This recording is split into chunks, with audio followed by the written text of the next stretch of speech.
Hello, my fellow Westorians. We are back. I'm so thankful to be here with you all and with my great friends, Sean and Aziz. Sean and Aziz? I meant to say Sean and Ashea. I'm happy to be here with myself, too, because if I wasn't here, that would be weird. An empty chair.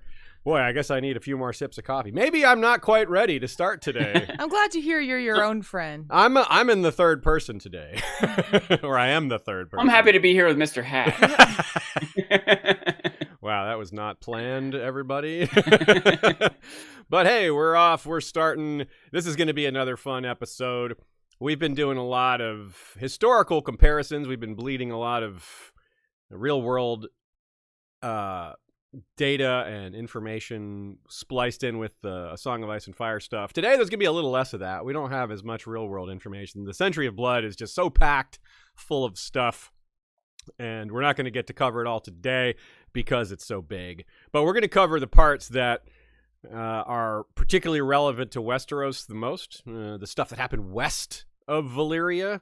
The stuff that happened, say, to the north and east we'll cover separately when we get to those particular regions, when we cover them on their own. So that's going to be a lot of fun. And we do have a little bit of real-world stuff today. If we have time, we've got a couple of volcano things to talk about. Not volcanoes that like we talked about last time, but like eruptions, actual devastations, and that, because that's related to the Doom. Related to other topics, though. Sean, how you doing today, and what are you drinking? I have a mix. It didn't quite have the synergy I wanted. This is another new Red Bull flavor, Peach Nectarine Red Bull, with Peach Nectarine Sparkling Ice, of course Mountain Dew. But I wanted to get a more of a, they have, I usually have like one of the protein naked drinks. There's a mango one. I thought it would go to Peach Nectarine, but they didn't have it, so I just have the green machine one. So yeah, it's still good. I gotta say, it's one of your grosser looking drinks. It is kind of like a brown, olive sludge, kind of a color, but it looks like wilted wildfire. It's like it had the bright green of wildfire, but it's so old it got, it got darker. The taste is more important than the look. I guess it is. That's true. Shout out to our friend of the show, Nina, goodqueenally.tumblr.com. That's with one L in Alley.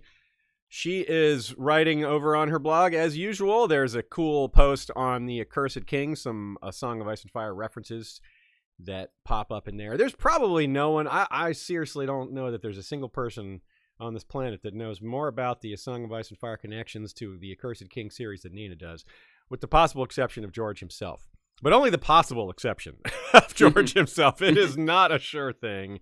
I love the Accursed Kings. It's a great series. I'm going to have to reread it one day. It's a huge influence on A Song of Ice and Fire, as I just said. And if you've read it, well, you know what I'm talking about. Okay. Ashea's survey that she introduced last time is still up. If you could check that out and fill it out. Ashea, you want to say a word about it real quick? Yeah, this is probably the last week I'll be plugging this. I got to wrap it up sooner or later. You can go to bit.ly/ARlens. That's bit.ly/ARlens. It'll take you about under 10 minutes. I timed Aziz and it was 7.5 minutes. It'll be quick. And I really need people who are more frequent users of AR at this point. I need all folks, but if you happen to know anyone who uses augmented reality lenses a lot, I sure would appreciate it if you shared the survey with them, because I really need more people who use it at least every week. Thanks. Right on. I took it, Shay, and I don't use it much. In fact, as I took the survey, a lot of questions was like kind of quick and easy for me. But it's still sometimes it was thought-provoking. Even if I knew the answer for myself quick and easy, I took a minute to stop and think about like the people that would answer this differently and why. It was an intriguing survey. I hope more people take it for you. I'm happy to hear that. That is the point. I am going to be writing a long paper on it, so I would hope there's some interesting, thought-provoking stuff in there. And Sean is not the only person to actually say positive things about the survey itself, just about the questions about how well it was made. So Yeah, I mean, it's weird to pitch a survey like that, but hey, it's true. Yeah, it took me more than 10 minutes just because it stirred me a little bit. Yeah, it just makes you think about your own habits. Sometimes that's interesting, and it takes you down Yeah. a rabbit hole of your other behaviors or other thoughts, and you're like, wait. Or other people's behaviors or thoughts. Yeah, it's thought-provoking for sure. I appreciated actually just slight spoilers, but in the show, the Boys spinoff, the diabolical animated spinoff they did, they had a whole episode about augmented reality lenses and its impact on people. No spoilers, but I was like, oh, hey, cool. And that one was written by Alana Glazer for Broad City. Oh, nice. Cool, yeah. Well, I covered The Boys, the regular TV series I have on my YouTube channel, but I haven't even watched the Diabolic animated shorts yet. I really should do Yeah, that. you do. Especially fun. Alana Glazer wrote one of them. Hell that's yeah. cool, yeah. Yeah, she's great. She's just doing all sorts of stuff, isn't she? All right, so let's get going. Thanks to everyone who's come out live. As usual, you can send questions before or during, and we'll do our best to answer them. If we can't answer them today, we'll put them on the shelf and answer them some other time. Our trivia question for today, this is a really hard one. As I was writing it, I was wondering, maybe I should do an easier one. It's possible that nobody knows the answer to this one. if you're asking a trivia question and you're like, does anyone know the answer to this? You might be asking a question that's too hard. But I'm going to go forward with it anyway. Y'all will at least be curious what the answer is, even if no one knows it. What two other names did George R. R. Martin originally use before officially calling it the Century of Blood? And what I mean by that is before he had published anything with the phrase Century of Blood in it, he had used other terms for it. He had given alternate names for it, just in like conventions and readings, particularly in the Aegon's Conquest readings that he did before The World of Ice and Fire was published. Was it 100 Years of Plasm? Is that what it was? No? No, afraid not. But I will give a clue. 99 Years of Plasm. 100 years of platelets. I will give a clue, though. Both phrases contain the word years. So two phrases like Century of Blood, both containing the word years. Answer at the end. I was closer than I realized. That's what reminded me to give that clue, actually. We're done with Valyria itself for now, and so is the world at the point in time at which we are involved today. Only in a direct sense, though, of course, as we pointed out indirectly. The world remains quite heavily Valyrian influenced, even though the Doom destroyed so much of the actual Valyrian peninsula and people and all that. The grip of Valyria was such that its fall caused a wave of violence equal to or greater than anything the brutal freehold unleashed on any of its enemies intentionally.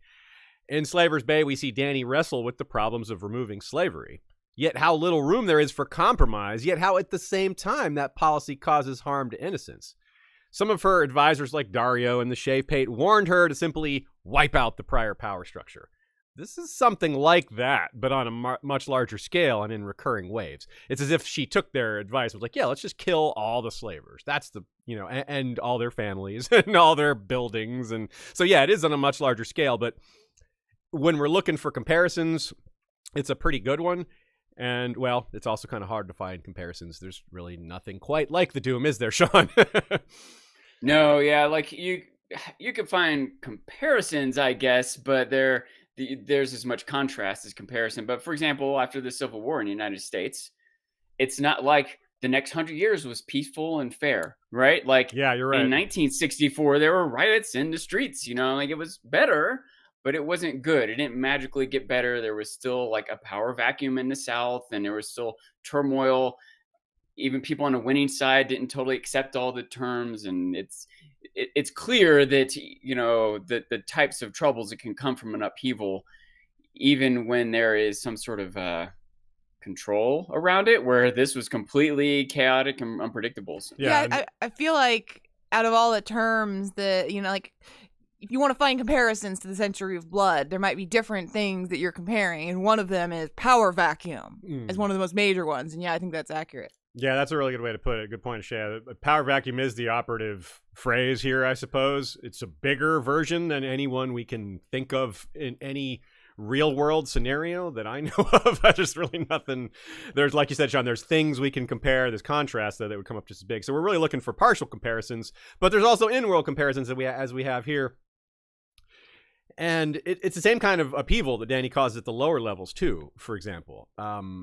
She's not intending this, but of course, you're uprooting a society, trying to cause great change. of course, that's going to have ripple effects. And I don't see how it could be otherwise. I don't see how you destroy slavery or any powerful institution without harming some innocents.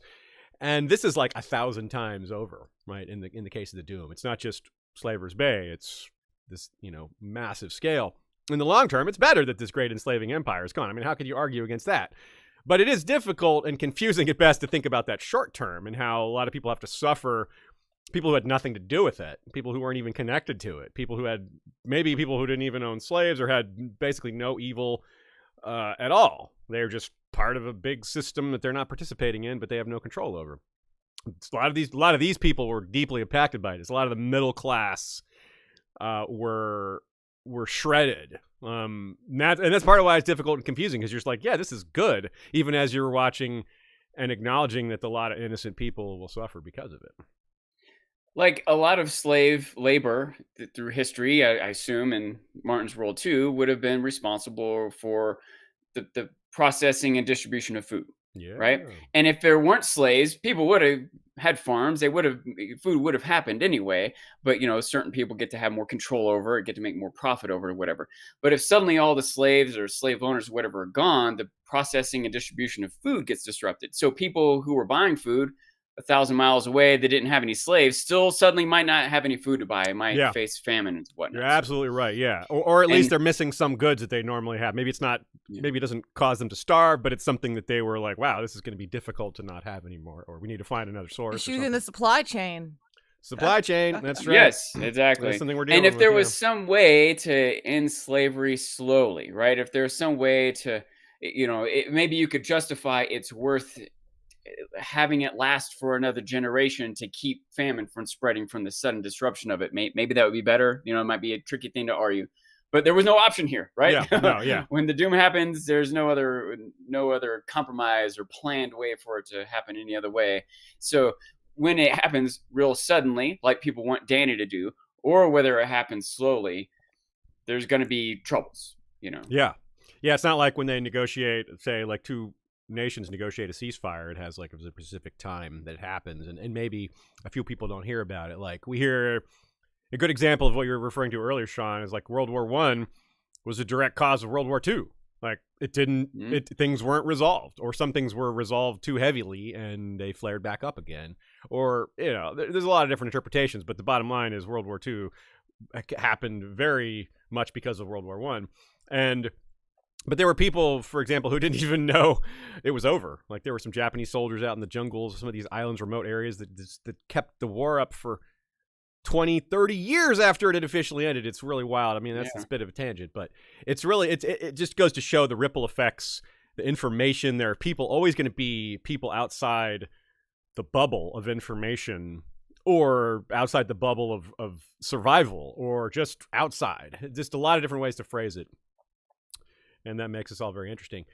It all kind of circles back, too. This topic is so heavily layered. It's super interesting to me because the state we find Slaver's Bay, to continue to use that as an example, the place Dany is engaged with all of this, it was a possession of Valyria for thousands of years. The Doom is what set them free. And, of course, they use that freedom to immediately go about taking the freedom of others. Quote, free. Yeah, right, exactly. So as they had been doing before and during the rule of the freehold. So they just basically were like, yeah, we were slaves of them. Now we're going to make the people below us slaves. It's just kind of a trickle-down effect. Like, this is how the world is. Except she's not actually in Slaver's Bay right now, is she? Technically, no. We expect her to return.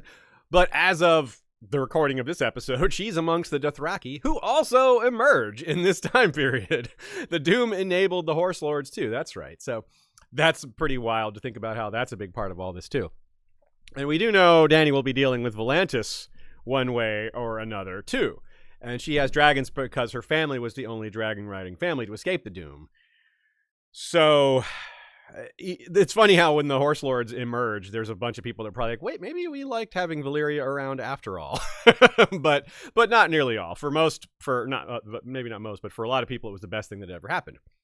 So all these elements in the book, especially to the east and west of Valyria, where they were, have huge ties to what's happening now.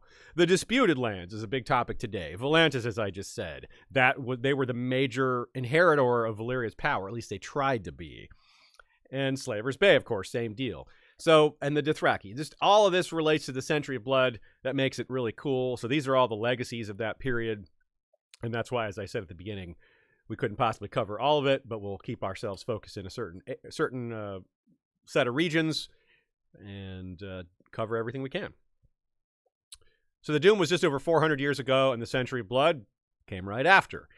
Interestingly, the end of the Century of Blood coincides with Aegon's conquest. Right about the time the Century of Blood is considered to end, Aegon's like, all right, let's go, conquer Westeros.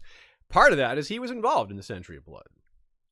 And that also means that in terms of our Valar Rereadis for the World of Ice and Fire, this is the farthest forward in the timeline we've been. Of course, we're going to be jumping back when we get to Westeros. We haven't even covered the Andals yet, for example. So we're really far ahead of that in terms of time, but we're, sticking with Valyria until its end. And this is where we land. And of course, the numbers are uncertain, but the full run of the Valyrian freehold was at least 5,000 years.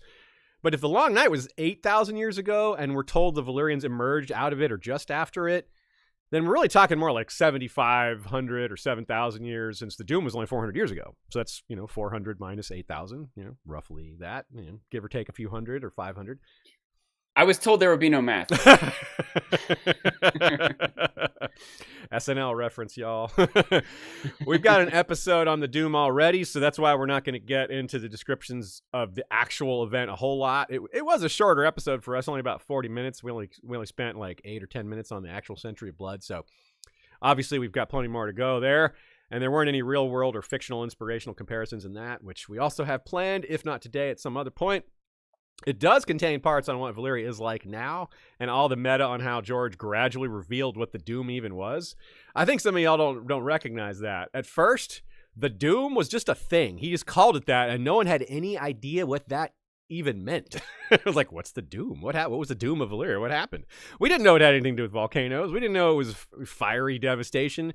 Not at all. It was just some grand cataclysm that George maybe hadn't fleshed out fully, and then, but eventually he did. So this quote, to start off today, really tells us what we're getting after.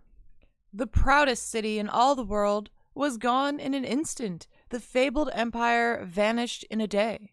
The lands of the long summer, once the most fertile in all the world, were scorched and drowned and blighted, and the toll in blood would not be fully realized for a century to come. Yeah, there it is. Blood, century. Yeah. Sometimes the phrase Century of Blood isn't directly used, but the terms appear in there anyway. It does help confirm, too, what we were saying about the Valyrians being more populous than maybe it was perceived. Though, maybe a lot of that fertility was spent feeding all those dragons, which we acknowledged would have been pretty substantial. They weren't eating all those lambs themselves. They were feeding them to the dragons. Yeah. Now, as we talked about at the beginning, power vacuum. Now, the bigger the vanishing power structure, the bigger the power vacuum. And Valyria was just immensely powerful.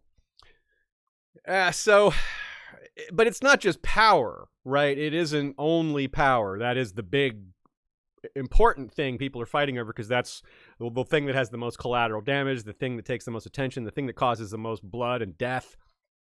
But it's not just that. Let's get into some examples and what I mean by that. Now, a smaller example of a power vacuum, maybe something we're more familiar with in Westeros, would be a king or a lord dying without heirs. And then the cousins and the distant family members and the bastards all fight over what's there, whatever it is that's there. Nina says, it's crazy to think about the complete absence of Valyria from the world map, not only because of how long Valyria stayed in power, but also because there was no great power in Valyria's area before Valyria. The Giscari Empire existed, obviously, but it doesn't seem like Gis conquered nearly as far west as Valyria ever went. Valyria wasn't just the greatest power in the world. It was, in a sense, it was the only world power that had ever truly existed, at least in this corner of the world, with respect to parts of the globe we've never seen. But the free cities that are emerging from the collapse of the Freehold are trying to build power in a structure which had only ever belonged to Valyria. This is a big part of the free cities becoming free, is they had never existed without Valyria, with the possible exception of Lorath, and maybe there were proto versions of some of these cities, but they had existed in this state for so long. It's basically the same point. Can you imagine, Sean, like Italy sinking into the sea? Like that's an imaginary parallel, but even then, only if we're talking the Roman Empire. Because if Italy sunk into the sea now, it would be a huge tragedy, but it wouldn't cause the power vacuum that, say, it would if it had happened during Rome's height when Rome ruled the Mediterranean. Right. And in a way, it's kind of sad to think that one aspect, one positive thing of the modern world is that we're all a little bit more interconnected with each other.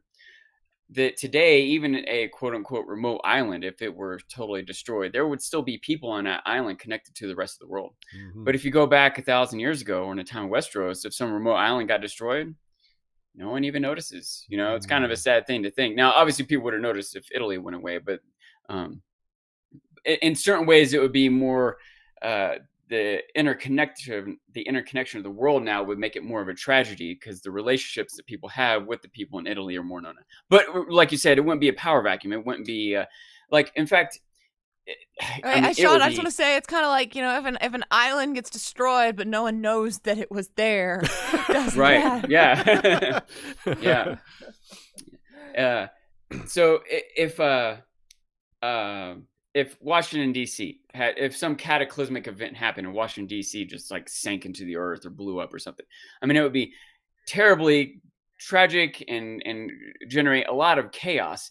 But the American embassy in France would still be there. Yeah. You know what I mean? Mm-hmm. Like the governor of California wouldn't have lost control of the state. You know, there would still be other sort of power systems and interconnections in place that wouldn't create the same sort of power vacuum that would have happened when Valyria went away, or if, you know, Rome had sunk or something. Yeah, modern power structures, even though we a lot of times talk about how the government has too much power, and, you know, that's a valid discussion to have, but there isn't a government that exists right now that had the level of power Valyria had, you know, relatively speaking. There's certainly places that are locked down. North Korea is obviously, they have incredible levels of control over their people and information, but even if like the entire Kim family vanished from North Korea overnight, it wouldn't create this kind of power vacuum. It would be very internalized too. It wouldn't have ripple effects outside of North Korea nearly as much. So right, yeah, it's a good example. Another good example from ancient times would be the Athenian Maritime Empire, or more recently the British Maritime Empire. Imagine England just sinking into the sea, or the Athenian or the Peloponnese sinking into the sea at the height of their powers. That would be, you know, that didn't happen, but that would be something similar. I also want to say, you know what? I just want to say, this is very short because I can't say anything more for spoilers, but for anyone who has finished The Expanse, you can think about that as well. It's funny, I have a note about The Expanse right here, right after. Yeah, you do. That's what made me think of it a little bit. But this is just generally the idea of power vacuums and chain of command is something to ruminate on, having finished the final novella. At the high point, what Ashay is saying applies. I also want to point to the low point. If you're familiar with The Expanse, Amos refers to the churn, which is when everything, the little people at the bottom, the like day-to-day folk, have to deal with the huge changes above and just find a way to survive until it settles down again. Because the trickle down, the blood coming down, the power, the crushing, the uncaring cynicism of the above system that crushes all the little people, calling it the churn is, yeah, you don't have to have read The Expanse to get that concept. It really applies here. What were you going to say, Sean? It's connected to something that was happening in a discussion in the chat last time that you made me think of it when you said, you know, if England had sunk to the sea, similar to what I was saying about if DC sunk to the sea right now, there would still be like these power structures in place around that would kind of maintain some amount of order despite the chaos that would ensue. England still have like a governor in India and Jamaica and so on, right? True. So yeah. It would be hugely disruptive, and those satellite powers might lose some of their authority or resources or whatever. But anyway, it's making me think about a difference in the scenario with Valyria than some of these we're bringing up now that begets a question. Why weren't there emissaries? Why was it that everyone was there in Valyria? It seems like just randomly, coincidentally, there would have been a few that on some mission, some meeting or some voyage or vacation or something, but pretty much everyone but the Targaryens was there. People were speculating that maybe there's some sort of Targaryen holiday and it happened to happen then. Or I was wondering if maybe they had all been called to some meeting because they knew an explosion was coming, or I don't know. Maybe you even have some insight that I don't. Well, the Targaryens were, of course, already moved to Dragonstone by then. They left 12 years before the Doom, so they were just out of because they were called sight. to a prophet meeting, which was saying that Daenerys the Dreamer said, "Get out of there." But there were like Archons and a few Dragon Lords that were in various places that weren't in the Doom. They were all killed. Most people took the opportunity, like, we hate you, your power structure collapsed, we're going to kill you now. That was what it was. There was basically a mass uprising against most of the Valyrian governorship that remained. They're like, look, the power of the Freehold's no longer behind you, no one can save you, we hate how you've ruled us all this time, / we're going to take this now. There's a combination of both. There's like a cynicism of we hate you because the way you ruled us, plus this is a great opportunity for us to seize this power. Various factions within these different cities. Of course, it's different in different places. We're talking about dozens, if not hundreds, of locations where this played out in different versions of this. But there are some examples. One key example of a Dragon Lord who tried to put some things back together, and some other just vague passages about a couple of Dragon Riders or Dragon Lords were in various places, and they were just murdered.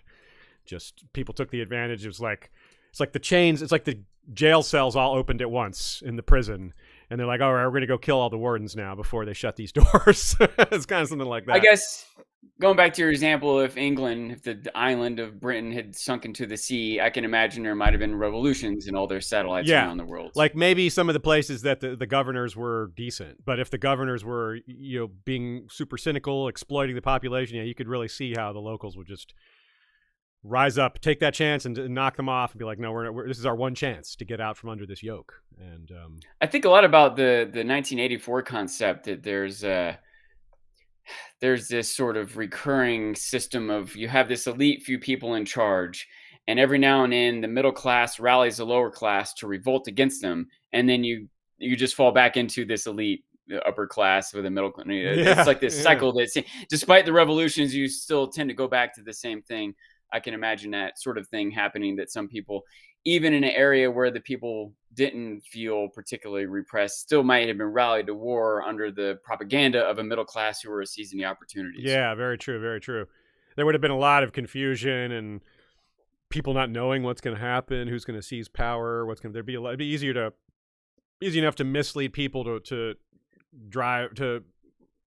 control people through fear as to their anxiety as to what's going to happen, and be like, I'll be the strong voice to lead us through this chaos. You can imagine this leading to that kind of thing. You can imagine all that leading to like a whole century of violence and blood. A whole century? No, that's too long.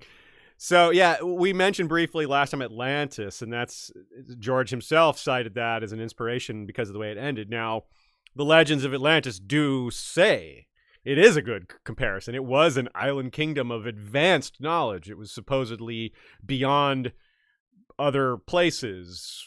Of course, this is all very fictional, but people do still believe in it, even though there's a complete lack of evidence. But setting that aside, whether it's real or not, it's an inspiration. It's whether it's kind of like a lot of things, whether it's real or not, doesn't have as much to do with how people behave. If they think it's real, they act as if it's real, and that's more what we're interested in here.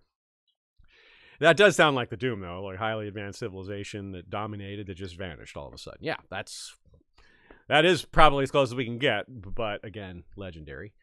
And another way to put it, maybe it's almost like not a power vacuum in a normal sense in another way, which is that there's just nothing that could exist like this that existed before or after. There's no nation could have possibly put this all back together.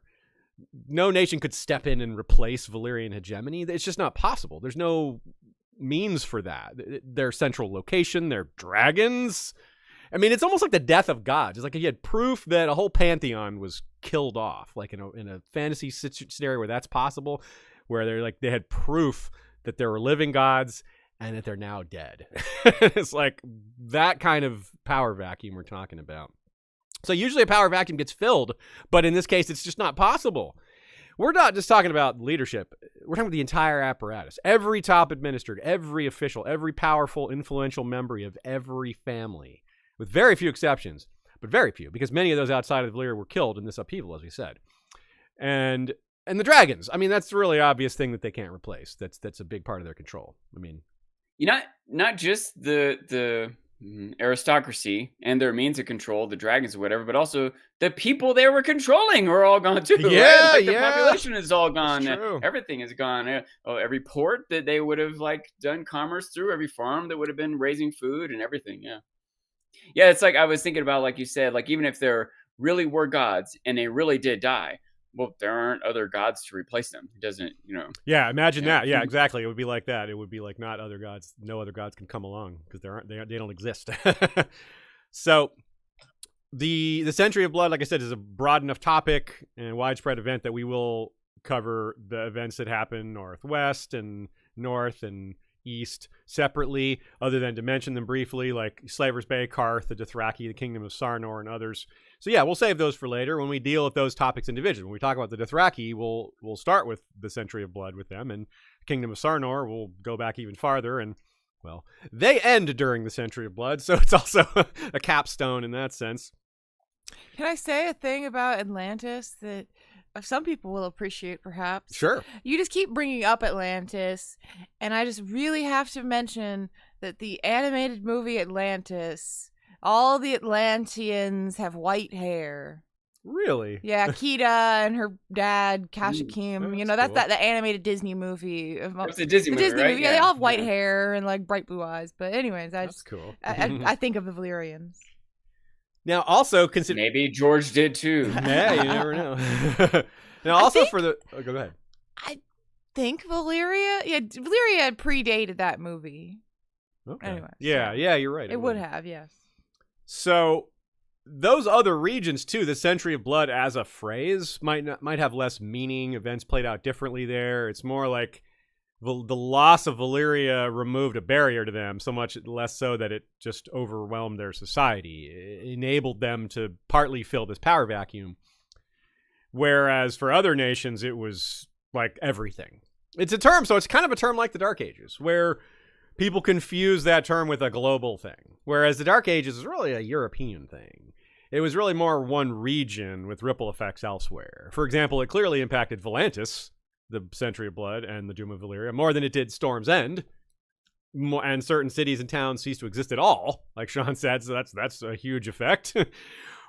But Storm's End was impacted, right? Just less so than Volantis. So they would feel it differently. The Century of Blood, the term in Volantis would have deep meaning, whereas in Storm's End, it was an interesting historical thing that happened a while back that is noteworthy. So the farther away from it you go, the less meaning the term would have, the less it would mean. But everybody knows about the Doom of Valyria. We talked about this a few times before, and may still, just the idea of the effects of volcanoes. It would have affected people in ways that they might not understand.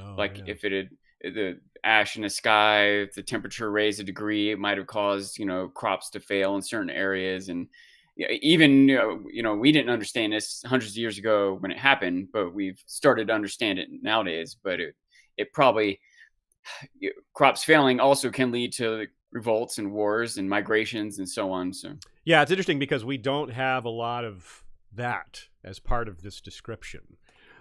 The Century of Blood is mostly about politics and upheaval and wars and the new societies that formed. We don't actually hear a whole lot about whether the sky was dark for a few summers or for a season or two. It almost certainly was. Now, it's interesting we do hear that when we get to Hardhome. The topic of Hardhome will be our chance to come back to volcanoes if we don't get as far as we want to today. And that's interesting because there's vivid descriptions of ash and long-term damage and devastation and the sky being cloudy. And that was only 600 years ago, which is longer than the Doom. Longer ago than the Doom. So maybe the difference is that it was Westerosi scholars that were able to study Hardhome, whereas the Doom is so much farther away. Maybe they don't have as much info. I feel like Hardhome is about as far from, say, Old Town as Valyria is. Yeah, they'd say you're about I think right. we were just talking about this. I think they're just about exactly. So, I mean, I think it has something to do with, not necessarily distance, but height, or there's a lot of factors I feel like that could lead to whether you could see the effects from Old Town or not. Like it's possible that Hardhome is farther, but you could still see it in Old Town because of how it's placed on the earth. That's true, maybe. I'm not sure.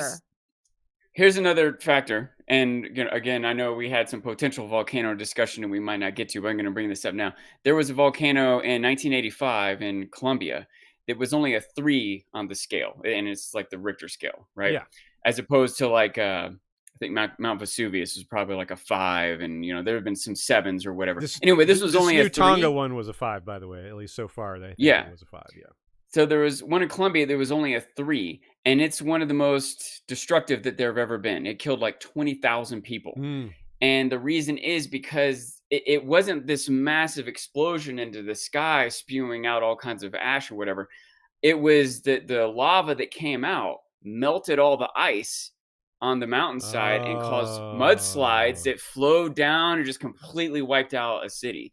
And so maybe what happened in Valyria might have not been huge, massive into the sky explosions that would have spread ash and changed the weather, but it might have been enough to flow down, melt ice, cause tsunamis that would have wiped out ports. You could see it could cause destruction. It might not have had like Earth worldwide climate change. It probably had both, because we know that the explosions happened, but the other stuff, and we know that like tidal waves happen. For example, we know like Victorian goes to the Isle of Cedars, which was just destroyed by tidal waves. There was like one tower on the island that wasn't destroyed because they were above the water, and everyone was like, "Oh my god, the whole island just vanished below us! Yikes!" So yeah, it's hard to imagine. So we'll work our way through the various phases as best as we can. Of course, there's a lot of lack of information for certain sources, and the standard caveat remains where when we talk about Qohor, for example, we'll have a chance to look at the specifics of Qohor. Here we're looking at things more as a group. We're looking at the free cities as a whole, less so than as individuals. And let's start with them. The free cities. The free in the term free cities has never been very straightforward. It's changed over the years what they mean by free. Even when they were first founded, they were called the Free Cities, and they were ruled by Valyria, but it was more of a nominal control. Like, you have somewhat independence. It was different than the cities that were part of the Valyrian Peninsula that were directly controlled. So it's a little different, like governance structure. The farther out they had, it was a way to maintain integrity over large distances.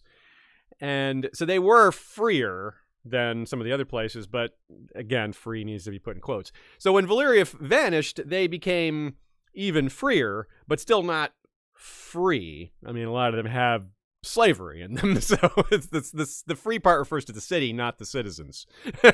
Yeah, they're free of the control of some higher entity. Yes, not that everyone in the city has their own freedom. Absolutely. Now, even in Braavos, that is very aggressive against slavery, you could point to semantic definitions of free where someone is just is too lacks the means to truly feel free. But that's kind of depends on what you look at, how you look at the word free. The word free itself already has a lot of definitions. It's not just this scenario where it gets confusing. So Nina writes, there was always been an irony about the freedom of the free cities, with the exception of Braavos.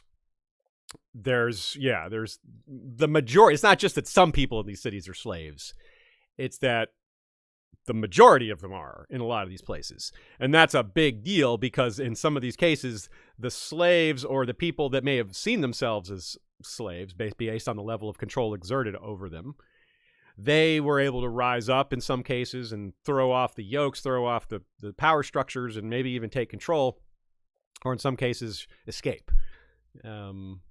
Very early on, for example, the first chapter of the first book that Daenerys has, which is, I think, the 4th chapter period, she thinks, and she's really young when she thinks this, so this is a fairly astute observation for someone her age. She says, there's no slavery in the free city of Pentos. Nevertheless, they were slaves. And she's thinking about herself at this point. She knows that she and Viserys can't leave if Illyria doesn't want them to. They have no swordsmen to protect their will, what they want to do. If Illyria's like, no, seize them, they're seized. Like, no, they can't do anything about it. There's no family they can call. There's no dragon they can summon. Daenerys recognized the peril of their situation, even as Viserys is throwing his weight around, like, I get this, I get that, I do this, I tell you what to do. And she's like, that's not, you have nothing backing that up other than what, your hair color, your birth, right? Your family name. That really doesn't go that far. So she perceived this right away. And this is the truth of it right here. This is like, imagine an administrator that survived the doom walking around being like, I'm still Valyrian, I'm still in charge. And they're looking at him like Illyrio looks at Viserys when he's like, I'm going to take on Khal Drogo myself, or Robert, I'm going to kill him myself with my sword. And Illyrio's like, good luck with that. Illyrio's trying not to laugh, This is, I imagine there were some dudes that still like didn't get it. They were like, no, you're not in charge anymore. These guys want to kill you. If they want something from you, it's something they can get from you, not something they want to do for you, which is exactly the case with Illyrio. Like, Illyrio's not like, he's not doing this for them. He's not like, these poor kids. He's not doing it out of some like respect for their heritage per se, or he's subduing to his authority. Yeah, he's playing the Game of Thrones in his own way for sure. So and when there's power to seize, the worst people come out of the woodwork to seize that power, right? This is their opportunity. Here's a one-liner. What followed in the sudden vacuum with chaos? Yeah, right, obviously. Extremely high on the chaotic scale. Like all the world's little fingers were having a field day or a field century. A field of ladders. Chaos is a ladder. It's a century of ladders. It's a really rare time because not only is there power that can be seized, but it's houses, dynasties, crowns can be created, laws can be made or destroyed or ignored, where common people cannot expect to be left alone as the High Lords play their Game of Thrones. Old bloodlines still had power, but less so, signaling to many others that it's their time to move up in the world. It's a truly unique opportunity. Not just political and martial power, but economic, right? Valyria was the center of trade. No longer, it's just gone. Different buyers, different demand, different markets, different trade routes, knowledge of what was going on before is lost. I mean, you really just can't, the more you spend time thinking about it, you can just keep coming up with things that would just be gone. Things that would just have vanished, that would have to change. It's just endless thesaurus of possibilities. And what also makes it so unique is that usually when something is destroyed, usually when a powerful empire falls, it's gradual, right? They lose power, they lose their grip, and it's slow. Valyria was destroyed at the height of their power. That's another thing. It's really hard to fathom. Like, you don't usually stop at your height, at your peak. Like you have to come back down a bit and slowly fall apart. They just boom. That was another parallel I was considering, was the collapse of the Soviet Union. That would have created a big power vacuum. It wouldn't have been as complete of a vacuum because, again, there were countries that were part of the Soviet Union that just became their own country. That had their own leadership, but they're still within their, controls of the Communist Party, people grabbing for power and corruption that could take over. I mean, all the violent conflicts and everything. And another difference in that one is that when the Soviet Union collapsed, they weren't the clear dominant power of the world, right? The U.S. or whoever else still had the means and motivation to sort of maintain stability, right? But even aside from all that, this is definitely more of a contrast than a comparison, because it didn't suddenly happen. It was chipped away at, Czechoslovakia, Poland, different countries, different leaders, Gorbachev, people in his circle were slowly kind of realizing that it was falling apart. Then the Berlin Wall was sort of this visual moment around the world, but a lot had happened building up to that. It wasn't this sudden collapse. Yeah, it wasn't the Kremlin was just people rushed the Kremlin and slaughtered everyone or blew it up or something. Yeah, it's just, yeah. And here, so yeah, it's super hard to perceive this. And another thing that we have to reckon with that is not a real world thing, which is the notion that dragons themselves are related to the level of magic in the world, if not the source of it, or chicken and the egg kind of thing, which causes magic, which is magic. But if the theory that dragons themselves are some of the source of magic, as in the more dragons in the world, the more magic there is in the world, Well, then all of a sudden that changed massively too. All of a sudden, the biggest source of magic in the world just vanished. All of a sudden, people that are trying to do magic, it's not working as well. Like we saw in Karth when the flame wizard guys were doing their little tricks in front of the crowds, and Danny's enthralled, and Quaithe is like, that guy couldn't do that like 6 months ago. He couldn't do that, but now that your dragons are here, he's doing it. Now, of course, we interpret that the possibility that the dragons are a greater extension of the magic returning to the world, but there's definitely a group of people that think the dragons are the cause, and if that's the case, then a whole bunch of people, just their magic just got weak or stopped working at all, and that's really fascinating. Is there some central magic that is enabling dragons and the other magic users, or are the dragons enabling? This is a classic case of what came first, the dragon or the egg. Yeah, it really, really is. So now when you think of the return of magic, ultra cruelty, slavery, godlike ambitions, a desire to return the world to the style of the ancient freehold, who do you think of? Well, let's talk about the parallel emperor, because I think of Euron. I suspect a lot of you thought of Euron when I said all that. So when we get to the Far East, we'll remember the Bloodstone Emperor parallels from the time of the Long Night and how well that lines up with Euron's story and a lot of Dany's. But here's one far more recent, far more on topic with the Doom of Valyria, Sean. The histories of Qohor likewise claim that a visiting dragon lord, Aurion, raised forces from the Qohoric colonists and proclaimed himself the first emperor of Valyria. He flew away on the back of his great dragon with 30,000 men following behind afoot to lay claim to what remained of Valyria and to reestablish the freehold. But neither Emperor Aurion nor his host were ever seen again. This was one of the more evocative passages that in the World of Ice and Fire. The name is even a bit similar to Euron, too. It's more visually than phonetically, but it also phonetically, especially depending on how you pronounce it. The vibes are very similar, too. I mean, Valyria didn't have an emperor, as we know. They had freehold. They had these powerful dragon riding families. So this guy was trying to become sole ruler, and he had all these trappings like Euron does. The attitudes, the trappings, the Valyrian armor, he claims to have gone there.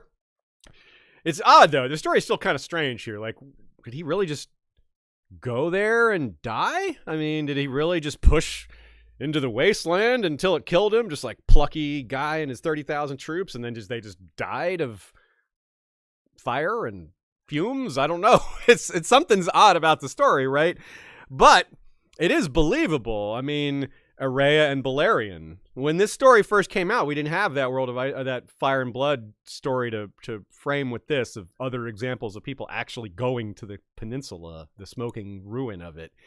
The way they came back, I mean, I guess I can believe it. Something awful happened. They got infected with whatever was in Araya, and they didn't have a dragon to bring them back out because there was just the one, and there was 30,000 guys and one emperor. Did they really follow him in there? Did they really trudge through the smoking? I mean, where did they think they'd find food? I don't know. There's a lot of details missing from this story. I'm very curious. Especially when you have that many people and a dragon rider, you would think that, like, the dragon could, like, see far enough ahead before they marched into some danger, or someone in the group would be like, I'm not going any farther, like, let's turn back now. But maybe there was like something they couldn't perceive or understand, some poisonous gas or radiation or something. He fired them up somehow, pun intended, but did promise them wealth, and I don't know. But yeah, I mean, they were really used to obeying the dragon lords. Like their obedience just runs that deep. I mean, I don't know. Nina points out Qohor is also the most magical and sorcerous of the free cities, so maybe they felt some sort of connection to this guy directly, like the last sorcerer, dragon lord, prince guy. Like they want to rally behind him. It kind of makes sense. I mean, thousands of years of being ruled by these people, it kind of makes sense you would rally behind the one guy left, even if he's got a terrible plan. How long ago was his venture? Right after the Doom, so 400 and give or take a few years. Like, do we think there's any chance that he just stayed there? That he set up some sort of empire, community, some sort of like a... No one ever heard from him again. Mutiny on the Bounty scenario, or what was the Apocalypse Now or something? And, he just some secluded empire that they just stayed there. You never know, I guess, but it seems like people would have heard of it by now. I mean, there's definitely rumors of people living in some of the ruined cities and maybe affected by the magical fallout. Like Mantari says, multiple two-headed people. Not necessarily that the second head works, like Melis the monstrous, that kind of thing. But sometimes they do, apparently. Like, what's his name had a two-headed slave from Mantaris. Yezen's okay, guys. So, yeah, it's interesting. There's a lot of room for imagination here. Let's just leave it with that. It's really, one could really imagine. It reminds me a little bit of the Tyrell army that just set out from, I guess it was House Uller from Hellholt, and then they just vanished. And they were never seen again. They just vanished in the deep sands of Dorne. The army got lost and then got covered by the sand. And yeah, maybe that happened. Maybe they got lost. Maybe they couldn't. Maybe they got deep in there, then they couldn't figure out how to get back out. The clouds and smoke were too intense. Who knows? So it's really neat. And Euron, again, using the tropes and traditions of Ironborn culture in order to seize control of Ironborn society, while actually having a grander plan to really just kind of use them as a springboard to greater power. He doesn't care what happens to the Ironborn in the long run. I don't think. He's got no sympathy or empathetic connection to his own people. He's all about himself. But of course, so that story doesn't really go anywhere. They just died. It's a really interesting anecdote, but maybe a comparison to Euron. But let's move on to the next bit, which is we've called Valeria's first daughter, and you'll quickly see why. Volantis, the mightiest of the free cities, quickly laid claim to Valeria's mantle. Men and women of noble Valyrian blood, though not dragon lords, called for war upon the other cities. The Tigers, as those who advocated conquest came to be known, led Volantis into a great conflict with the other free cities. They had great success at first, their fleets and armies controlling Lys and Myr and commanding the southern reaches of the Rhoyne. I need to point out Constantinople as a potential comparison, partial at least. They considered themselves the new Rome. When the Roman Empire fell, they tried to claim a lot of that old power. As Volantis styles itself the first daughter of Valyria, Constantinople underlined the fact that they were Roman. They called themselves Roman, not Greek, so that it would help them, politically lay claim to that old power structure. It's a great example. And there's a similarity here because the Volantines still to this day have the inner part of the city behind the famous black walls where only people who can trace their ancestry back to Valyria itself can live. This was probably a bit of a refuge when some of the worst chaos was going on. Of course, it was a refuge only for people who were already rich and well protected. And it may be that again when Daenerys returns, or I guess doesn't return, arrives at Volantis, and perhaps the slaves rise up, and, well, the Black Walls might be the only place for the old blood to hide, if even that works, which it may not. So, yeah, the Byzantine Empire, very good example as a comparison. It tried to hold on to the trappings and power of Rome, but wasn't able to do that fully. It just was never as powerful or as central or as mighty. And so it makes sense to think of it as a daughter or a child of some kind. That metaphor works pretty well because it's not as powerful as the former. It's one member of the family rather than the whole family. And Nina also suggests... go ahead, Sean. I see you had a note here. Yeah, you made me think of another thing. I don't know, comparison, contrast to the idea of like Rome, Italy sink into the ocean, or England, that there was another sort of parallel power structure that would have still been maintained across their empires. Religion. Yeah. The church still had bishops and locations and even military force that would have maintained some semblance of order beyond the government control that would have gone away, which, as far as I know, Valyria didn't have anything like that. So. You're right, because Valyria was very open with its religion. It was like, worship whatever you want, so there wasn't one central religion that dominated the others, as far as we know. And if it was, it would have been probably seated in Valyria, which was destroyed. Like the head of whatever Valyrian churches may have been around, that certainly would have gone down with the rest. But yeah, very good point. We know, for example, Volantis currently has the largest Red Temple in the world. that's certainly a powerful religion, one that existed even back then. But it's also an example of religion that wasn't super popular in Valyria itself. Remember that quote we had last time of they didn't like the freedom of religion because they're monotheistic and zealous about theirs being the one true faith. So they kind of moved away from Valyria and lots of that worked out well for them. They're probably like, yeah, see, our faith led us away from that. Our guy knows all about fire. He told us, get out of there, man. I can see it coming. So Nina points out an interesting little tidbit from Volantene society. Note that the triarchs, the elected triarchs, are forbidden to have their feet touch the ground while they're in office to show that they're elevated above everyone else. Nina believes, and I tend to agree, that this is a throwback to the dragon riding families who wouldn't touch the ground because you're riding on dragonback. You're above everybody. This symbolic nature of being above everybody, both physically and metaphorically, power structure wise. I like that. I think that fits. It's a good catch or good call.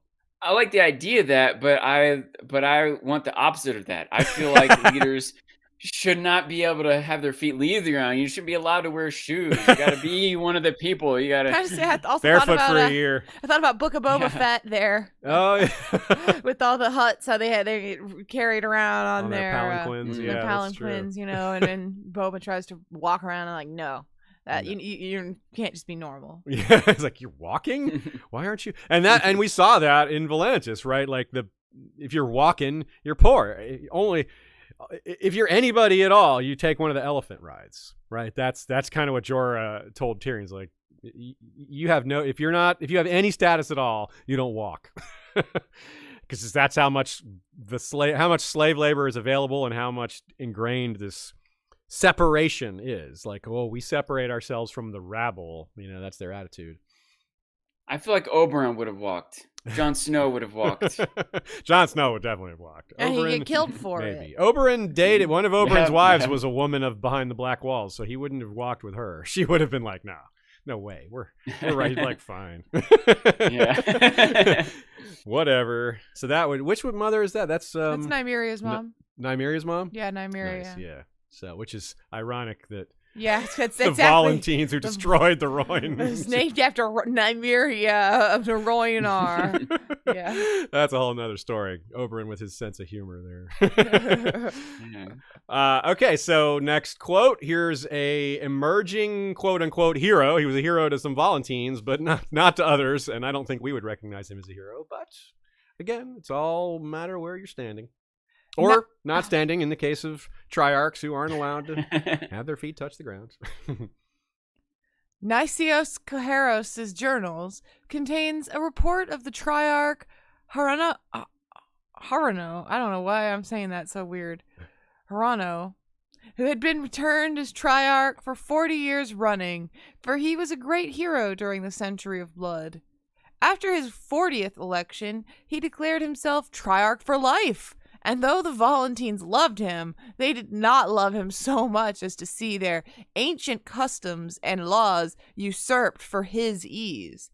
He was seized by rioters not long after, stripped of rank and title, and torn in half by 2 war elephants. Yikes. They really didn't like that. This sounds very much like Julius Caesar, doesn't it? A guy that was just tired of winning and was like, yep, I'm emperor now. Or maybe like Augustus, but Augustus pulled it off. He did become emperor.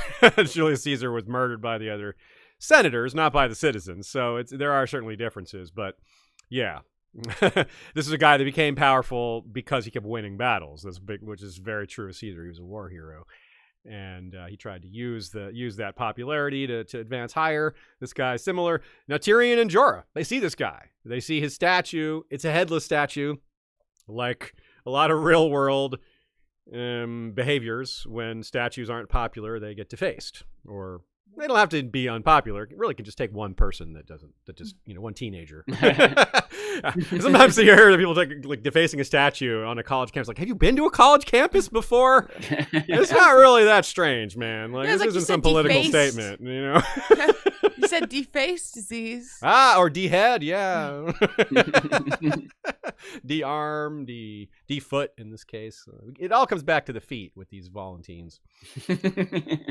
So it enabled Tyrion and Jorah to have some nice history. Tyrion's asking questions because he's curious. It makes sense for his character. And we're glad when he does that because he's getting some answers and we get more history. It's pretty cool. So even post-Valyria, Nina writes, the fear of a single ruler remained paramount. Like, that was what the 40 families, one thing they did pretty successfully was, it doesn't seem like if anyone ever seized power, it wasn't for so long that it made the history books in a way that George seemed to need to tell us. So quite possibly it was never much of a thing at all. So it's really ingrained even after the fact that you don't have a king or an emperor. Also, a similar parallel to Rome, right? They really didn't want that. They were very like, no, we're not going back to the days of kings. That's why we have consuls and all these other new forms of government to not have that.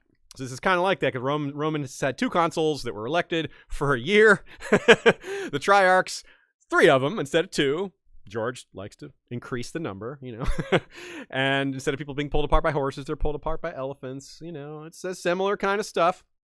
So I think there was I wish I brought it up last week when we had Jamie on, but I'm pretty sure that there was a Greek city that also had 3 different leaders, and they might have had 3 different areas of.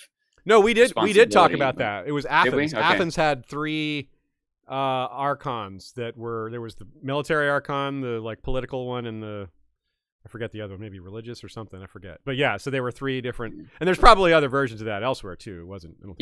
I do remember talking about that, but I feel like there's got to be at least one more. I'm sure there's probably a bunch of them actually. But yeah, I mean, they all similar attitude. Like these Greek city-states were all trying to solve the same problem. None of them wanted kings, right? And you remember Jamie pointed out that there was that phase of tyrants where there was a bunch of people took over and did various things, and then there was a massive pushback against that whole wave of tyrants, and then that set the stage for a while where they're like, no more single rulers, whether they're kings, tyrants, doesn't matter what you call them, we're done with that. And and that's kind of neat because it's almost ironic, like the Volantine version of the Valyrian government is actually decent. I mean, forgetting the slavery, obviously, I'm not talking about that part. I mean, like just the structure of having multiple rulers that aren't empowered like the Valyrian Dragonlords to just go out and do evil stuff. These Triarchs don't have that level of power. They can't just go out and start wars. In this era, they could. The Tigers were in power. The Tigers were warlike. They could start wars. They had the population behind them. But there's a big problem. There's a thing about war. If you're winning, it's great. There's enough people even if there's some people who don't think it's great, within your own population, you're mostly going to be able to do whatever you want if you're a winner. War heroes, triumphant conquerors. You're very popular if you're that. And that's what this Hirano guy was for a while. But then he blew it, right? And, well, there's other examples of this. So let's, if you have anything to add to this, Sean, or let's talk about some of the other people that tried to get lured into this. Yeah, we can move on. So Aegon the Conqueror himself, they tried to bring him into this. It's unclear exactly what role they would have asked of him. I suspect they might have wanted to put him at the top, though. He was a Dragon Lord. He was the Dragon Lord in the world at this point. There's obviously his sisters, but he was the top guy, the top person, the one if they would be willing to accept a leader, it would be him. So I wonder, too, but Aegon, this came along later, much later, right? Aegon was towards the end of the Century of Blood. So his ancestors would have been in charge before that. They had dragons. They had Balerion even. Did they try to make this offer to Gaemon the Glorious or Damien, the other lords of Dragonstone, whose names I'm forgetting off the top of my head? The ones who came after Aenar the Exile and Daenys the Dreamer and all that. I wonder if they did. If so, it seems they said no, or they decided to stay out of it. They saw what happened to the other Dragon Lord families that weren't swallowed up by the Doom, saw them all get murdered, and were like, maybe we'll just chill here on our island for a while things die down. It's not a good time to be a Dragon Lord out in the world. I could see that. And eventually, actually, what Aegon did, we'll get to a bit later, he did the opposite. Not only did he not join them, but he joined their enemies and fought against them. So he certainly seemed to think they were a threat to his ambitions in Westeros, or if he even had his ambitions in Westeros yet, it's not clear. But it's a really interesting thing to think about. Something that, if anyone out there has insight or curiosities or questions about that aspect, send them to us, because when we get to the conquest and get to Aegon, we'll have more opportunity to come back to that. Another big development in this era was the emergence of a much larger number of sellsword companies. As far as we know, sellsword companies weren't a big thing in this part of the world during Valyria. It's all ruled by one place. There's not as many wars. There's not as many small-scale wars breaking out. You don't have as much need for mercenaries when there aren't small-scale wars happening all over the place. But all of a sudden, there's just huge numbers of small-scale wars, and some bigger ones too. There's huge numbers of need for fighting people, and huge numbers of people who maybe didn't have a lot of skill at fighting, all of a sudden realized all the things that were protecting me, all the societal securities, everything I got from living in this city, everything that I was protected by is no longer there. Anyone with money is gonna be like, I might need some guards. I need some soldiers. I have enemies that might want to kill me. I have enemies I want to kill. So much need for violence, for paid for violence. So here's a quote that succinctly describes the emerging situation. The disputed lands have been the birthplace of more of these so-called free companies than any other place in the known world, beginning during the Century of Blood. Yeah, the disputed lands was a nice place supposedly before all this. So yeah, there wouldn't be lots of sellsword companies fighting over that before the Doom. It was a settled, stable, fertile area that mostly was decent, minus, of course, as always, minus the slavery. You can never get away from that here. So, and we're talking about since this is a whole century, Sean, I mean, this sets up like a long-term developments, behavior, cultural touchstones. I mean, entire generations of people born and lived their lives often shorter than prior generations, given the upscale of violence in an era where this was the new normal. In terms of stability, prosperity, and safety, the kind of stuff you need to like raise a family, the basic things you need to just exist in the world without anyone bothering you to, do all that. There'd be a massive drop off in just that. The level of people that can just have basic day-to-day normal lives, a lot less of that. I brought up the idea of like the collapse of the Soviet Union, which wasn't like a complete power vacuum, and there are still other stable forces in the world and more interconnection of the world. And still, 30 years since that happened, we're seeing violent, terrible, disruptive repercussions of that happening. Yeah, and a lot of real world mercenary companies do form from situations like that. There's plenty of groups of Russian mercenaries out there that formed in the wake of the collapse of the Soviet Union that were able to arm themselves with former Soviet weaponry that was just unmanaged. Like, that's something that we don't have here in this scenario. That is a real world scenario. When the Soviet Union collapsed, there was just all this military gear just like chilling that people could just snack and run off with, which they did. That's how a lot of weapons ended up in the hands of some bad people. I mean, some of those weapons ended up in the hands of bad people through just regular government channels too. Let's not lie to ourselves here or confuse the issue.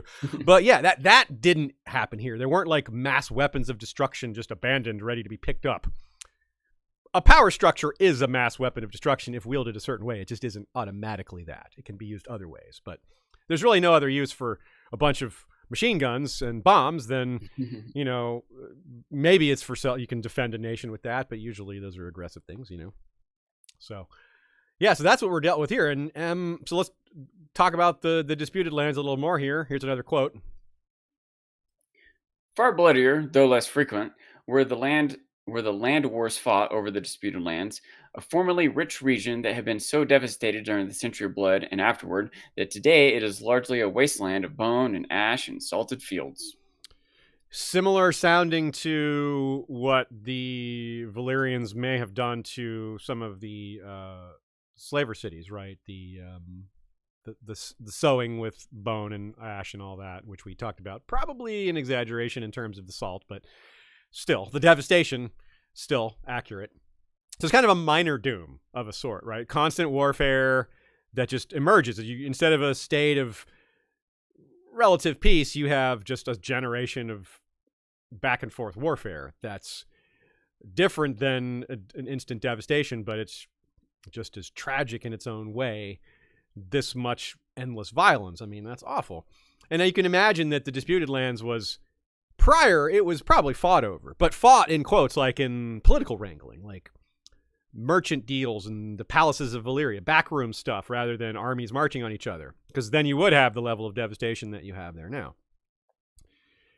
Even armies marching on each other is not likely to be 100-year long thing. Yeah, right. Or if it is, it might not necessarily disrupt the farming of the land, because that's something that'll happen. Is that when there's not a certain level of stability, you can't.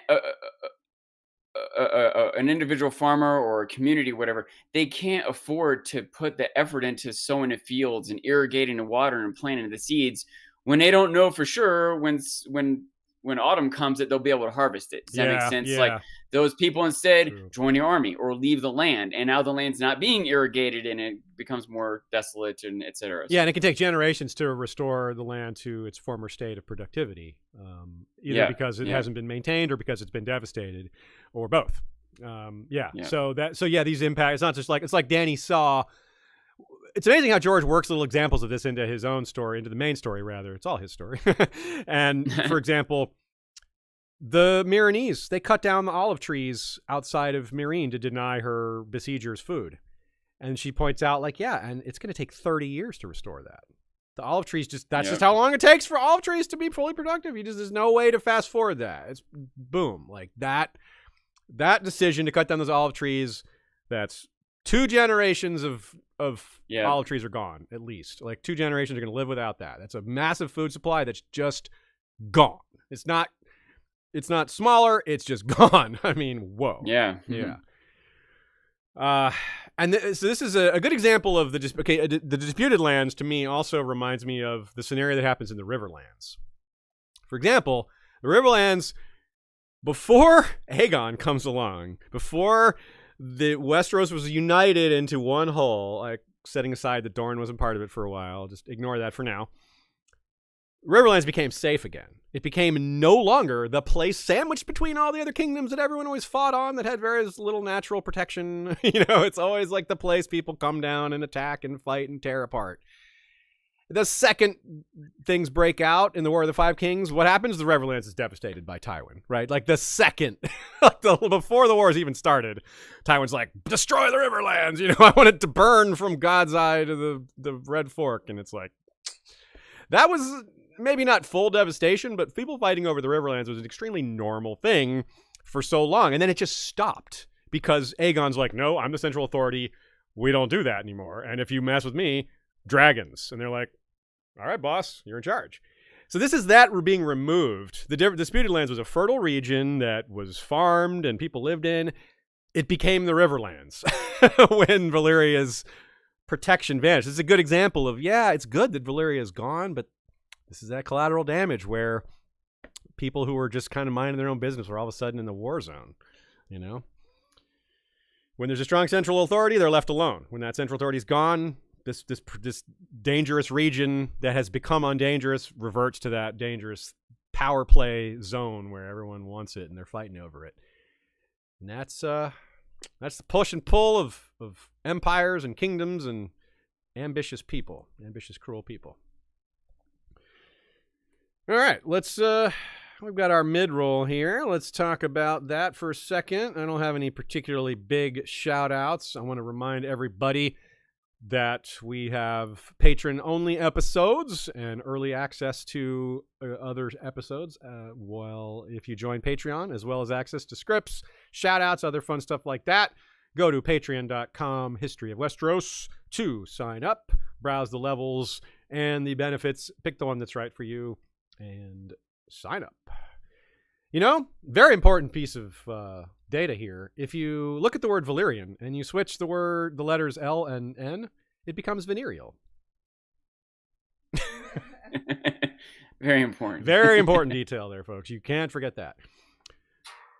That first mention of Triarchorano was in or rather that first mention of the Century of Blood comes with that mention of Triarch Harano in Tyrion 6, A Dance with Dragons. So that's the one where Tyrion plays lots of Syvass with people to get information. He plays with like the border guard, that port guy, and yeah, all that stuff. All right. So after Volantis is making a lot of moves, they're trying to seize power. They're fighting against some of the other free cities. The problem was a lot of the other free cities said, we know Valyria. You're no Valyria. You may have some Valyrian blood, but you don't have those dragons. We're not bowing to you. You don't get to say what we do. We're free cities. We want to be free. So a lot of them started ganging up, pushing back on Volantis as a group or in differing groups. One of those groups was Qohor and Norvas. And here is an example of what went down when they came together. Volantis suffered further defeats at Dagger Lake, where the fire galleys of Qohor and Norvas destroyed much of the Volantene fleet that controlled the Rhoyne, and in the east, when the Dothraki began to swarm out of the Dothraki Sea, leaving ruined towns and cities in their wake as they fell on the weakened Volantis. At last, the Elephants, the Volantene faction who favored peace and who were largely drawn from the wealthy tradesmen and merchants who suffered most in the war, took power from the Tigers and put an end to the fighting. This is what I was talking about with the whole winning thing, right? If you're winning, you're doing well. But they started losing, and that was it. And the Elephants, the rich people, the rich upper class were like, all right, we're the next most powerful interest here, and we're also suffering lots of wealth loss, which they care about. So a strong military can dominate the merchants as they control the means of violence, and this control expands the more successful they are. But when they're losing, not so much. It's a complete reversal. Everyone likes a winner, no one likes a loser when we're talking about large scale populations like this. It's almost straightforward. They started losing, and they didn't get a chance to lose anymore. Basically, like, look, no more. You're not in charge anymore. That's that last line. Took power from the Tigers and put an end to the fighting. We can imagine that they reached out to their enemies and were like, look, we're sorry those jackasses were in charge. We've taken them down. We're in charge now. We just want to make deals. Let's make deals. We'll give you some money by way of apology, and we'll get back to trading, and everybody's cool. That was probably a very welcome set of envoys, while they probably had some grievances, like, oh, you're gonna pay all right for all that. And the Elephants were probably like, yeah, we will, that's right, we will. we're rich. It'll be easier to pay for it when your citizens aren't dying in war, when your farms aren't being burned down or untended, etc. So. Yeah, and now all of a sudden they're the ones setting tax policies. They can bend it to their advantage, even as they can put a lot of that damage on these families that put them in this this problem in the first place, and try to cut themselves in on the new deals and all that. So yeah, there's a lot of ways for them to make it look like they're apologizing when really putting the brunt of that on the people that were responsible for it. So yeah, so losing was the doom of the Tigers. And it was powered by greed and this ambition to be the thing that they had been treated like. Right? It's very karmic in a sense. Like their fathers in Valyria treated them like this, and they want to put that back out into the world. They want to treat other people, the rest of the world, the way Valyria treated them. It's on a small scale. You can really see it as a microcosm of the way individuals treat each other. It's amazing how often human behavior scales like that.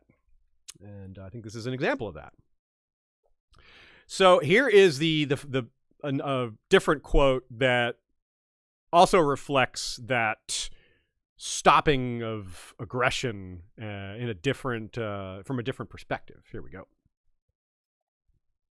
It was only when they overreached and attempted to seize Tyrosh as well that their burgeoning empire collapsed. Unnerved by the Volantene aggression, Pentos joined the Tyroshi in resistance.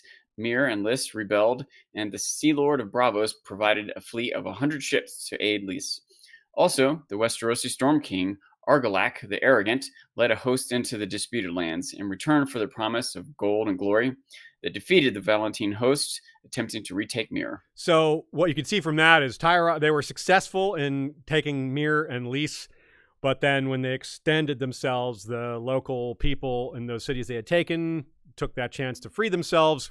This goes to show they didn't have the strength to hold all these possessions down. Which is where you get the sense that there was some greed and arrogance about this, thinking that there was a lot more of we deserve this than the thinking and planning of we can do this. Like, this is possible. Like, there's more of what we deserve and less of what's actually possible, it sounds like, because it seems like a lot of these moves were militarily unsound. And it's neat to think about Argilac the Arrogant. This is another character from Westeros living in this time, eventually Aegon's great foe during the conquest.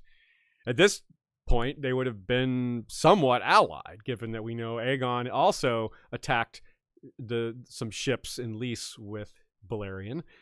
But Argilac was old when he fought Aegon. This may have been much earlier in the Century of Blood, well before Aegon got involved. Aegon may not have been born at this point, because Argilac was like in his 60s when he lost to Orys and Rhaenys at the Battle of the Last Storm.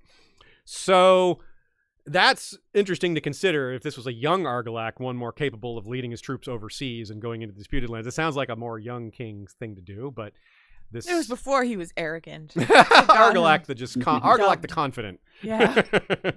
He got worse. You know, Argilac the naive. Yeah. I wanted to point out, a lot of times I think about the difference between being arrogant and self-centered or self-absorbed, because there's a lot of crossover. They're similar, but a lot of times maybe you're arrogant, so you think we can like accomplish this mission, and you might be right, and so you want to, now we did that, now we'll attack this next city, and you might be arrogant, but you might also be right. But by being self-centered, you're not considering the impact it has on surrounding cities. They may feel threatened by it, or their trade is being disrupted. And so if you would just taken a moment to consider outside your little focus of your self-centered view, not even accounting for your arrogance, you might have had a different plan or a different take. If you just sent envoys to say, look, we're not going to attack you, we'll set up trade routes with you. That might have been enough, you know? Yeah. Well said. Good said. Now, Nina writes, the intervention of Argilac Durrandon really emphasizes how much the political paradigm had shifted in the wake of the Doom. While there had certainly been some interaction between the Freehold and Westeros pre-Doom, after all, Valyrian steel swords had started trickling into the continent, but they still were mostly separate political spheres. The Westerosi royal dynasties quarreled with each other on Westeros. The Freehold dealt in Essos, and the Freehold wasn't trying to expand into Westeros. So it wasn't really a lot of clash. There was mostly just trade between the two. Now it's a new sense of global politics with all this redrawing of barriers and borders and cultures and who's in charge. You've got a restart of a lot of these relationships, or at least a reset, or at least a reimagining. And it's also really interesting to think about how different the political situation was in Westeros too, because there's no seven kingdoms, right? It isn't just one united realm where they can sit back and say, look, if any Volantines or any SOC armies come, the whole continent's going to be united against them. That's not the case in this era, right? If an Essosi fleet lands in the Stormlands and attacks Argilac's people, that's his problem only. The Reach isn't going to help. Dorne's certainly not going to help. And to the north, at this point especially, is the burgeoning Ironborn kingdom of House Horror, which definitely isn't going to help. So they're like, yeah, he's on his own. So getting involved in this sense is maybe, well, he may have been thinking like, well, I'm going to get involved one way or another. We're right on the coast here. Pentos is so close. Lys, Myr, the Stepstones, all this is right nearby.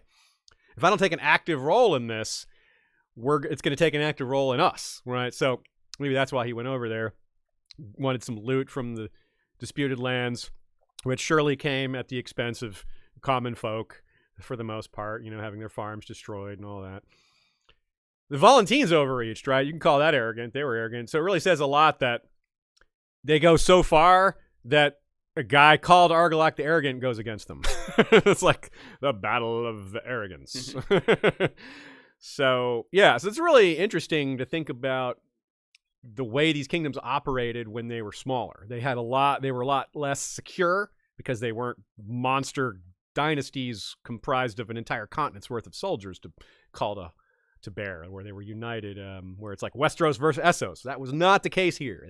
I don't think that attitude had as nearly as much power that it would have, say, now. We also hear that, for example, that someone attacked Braavos during this era.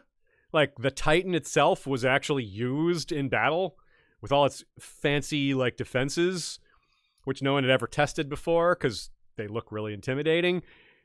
And it didn't go well. We're not actually told who it was, but whoever it was failed badly. I'm guessing it was the Volantines. But that's a long way for a Volantine fleet to go, all the way to Braavos. Maybe it was someone else. But anyway, I'm sure the Braavosi were happy to show what a bad idea it is. Like, no one's ever going to try that again. It was such a failure. But I am really curious about that, who it was, because George just says, not since the Century of Blood had anyone tested the, the Titan or whatever. It's like, really? Someone tried that? Maybe it was slave armies. They just sent their slave soldiers in. They're like, I don't know. Maybe a sellsword company that was wiped out, and so they didn't have enough of a name beforehand and were wiped out, so who they were exactly isn't remembered. Yeah, that's a good idea. Yeah, that's a perfectly cromulent theory right there. There are 9 free cities, as we know now. But there were potentially a 10th and 11th, Gagossos and Essaria. Gagossos, we have a whole bonus episode on, scripted. The location's in the Basilisk Isles. It held on to sorcery, though probably not dragons, for a while. It also ceased to exist during the Century of Blood, but not because of war. So that's something that I suggest you look into. Another plug for our Patreon. There's a bonus episode you can get. As for the other city, Essaria, here's a quote. The Valyrian colony Essaria, sometimes remembered as the Lost Free City, was similarly overwhelmed. Today, its ruins are known to the Dothraki as Vaes Caedoc, the City of Corpses. It sounds kind of redundant and a bit terrifying. I mean, on one hand, any city the Dothraki breach probably becomes a city of corpses. Like, what makes this one so more corpse-like than these other ones? Like, they destroyed a lot of cities. Also, the Dothraki take a lot of slaves, so maybe this is a hint that, I don't know, maybe a lot of people took their own lives rather than being taken as slaves. They entered the city and found everybody was dead already, or a lot of people were dead already. Just guessing. I really don't know, but it's certainly interesting. Maybe they fought back more than the average city and more people died in the battle. That's possible. There was one city that got noted for that called the City of the Blood Charge, one of the Sarnori city. They're just like, we're all going to die, but we're going to go out fighting. So they ran out of the gates and died, went to Valhalla. Sarnori Valhalla, whatever that was. But more on the Sarnori and the Dothraki when we talk about those cultures directly. So Essaria, we don't get to know a lot about, but we know that it was a thing. It would have been maybe some prosperous Valyrian town until, well, they found themselves without protection. Yeah. So loss of central authority. Let's talk about more of the common folk. Let's turn away from looking at the nobles and the power brokers and think about folks more like you and me, like us. Loss of central authority means loss of enforcement, justice, right? You don't have, like, imagine if there's just no court system anymore. No, for the privileged enough to actually have that protection in the first place, because let's not forget, a lot of people didn't have that in the first place, like slaves and really poor people. But if you had that sphere of protection, well, then you didn't anymore. Laws would just matter a whole lot less. Like, again, don't quote laws to men with swords. Like, who's going to enforce these laws when the people in power are fighting over who gets to enforce laws in the first place? It's like in England during the anarchy, aka the times of trouble. 2 kings fighting against each other. The king is where law comes from. When the kings are fighting each other, there's no law. So it's bad. Yeah. Now there's like hundreds of kings or wannabe rulers fighting each other. And yeah, it's just really chaotic, really bloody. Here's another note from Nina that I find very apt here. We see this in Eandel's note that, quote, it is said that some Valyrian dragon lords in Tyrosh and Lys were spared, but that in the immediate political upheaval following the Doom, they and their dragons were killed by the citizens of those free cities. Turns out if you enslave and abuse generations of people on a massive scale for the benefit of the Dragon Rider class, the moment the Dragon Rider class is revealed to be mortal and vulnerable, those enslaved abused people are going to rebel. There was no Valyria to protect its daughter cities anymore. No fear of draconic retribution. Yeah. Think we do have an example of this in Westeros as well. Very good example. Nina supplies the destruction of the Targaryen dragons during the riding at King's Landing, the storming of the dragon pit. People were blaming the dragons for their woes, for all the destruction it was causing during the Dance of the Dragons, and they went right to the source and were like, look, we've had enough. We're angry. We're as mad as we've ever been. We're willing to die to make this happen. We're a crowd whipped up into a maximum frenzy. We've got a religious leader, prophet, yelling at us to go even farther. Yeah. Stuff like that probably happened. I mean, there had to be religious upheaval. I mean, what religion is not going to jump on this as an opportunity to say, see, the demonic Valyrians, the gods finally spoke, a lot of different religions would be able to spin this as their god did this. This is our great chance to rise, you can just hundreds of examples of this probably. What do you think, Sean? Yeah, definitely. Even if you assume that the religious leaders were genuine, if you will, they still might legitimately believe this is the case and rally their followers. But some who are willing to just take advantage of the situation and aren't even that genuine would also assume. Yeah, and some of them might not be capitalizing for power means. They might legitimately say, I need to lie to my people. I need to pump them up to save us, to keep us from being swallowed up by all this chaos. We need to be strong. We may have to do a few things dirty to survive. And that's just like we're talking about in the during the long night. I mean, people may have to decent people might become indecent because they're literally starving. And when you're starving, you're not yourself, and think about Melisandre, her attitude towards it. She has these genuine beliefs, but she's also willing to use other tools, trickery or deceit or whatever to keep people on board with what she knows is right, quote unquote. I think that a lot about Moses too. The idea of the 10 Commandments, whether there's really a God, however much he believed them, he was in charge of all these people and they're trying to move across the desert and there's going to be conflicts along the way. And so at some point he's like, look, don't take other people's stuff.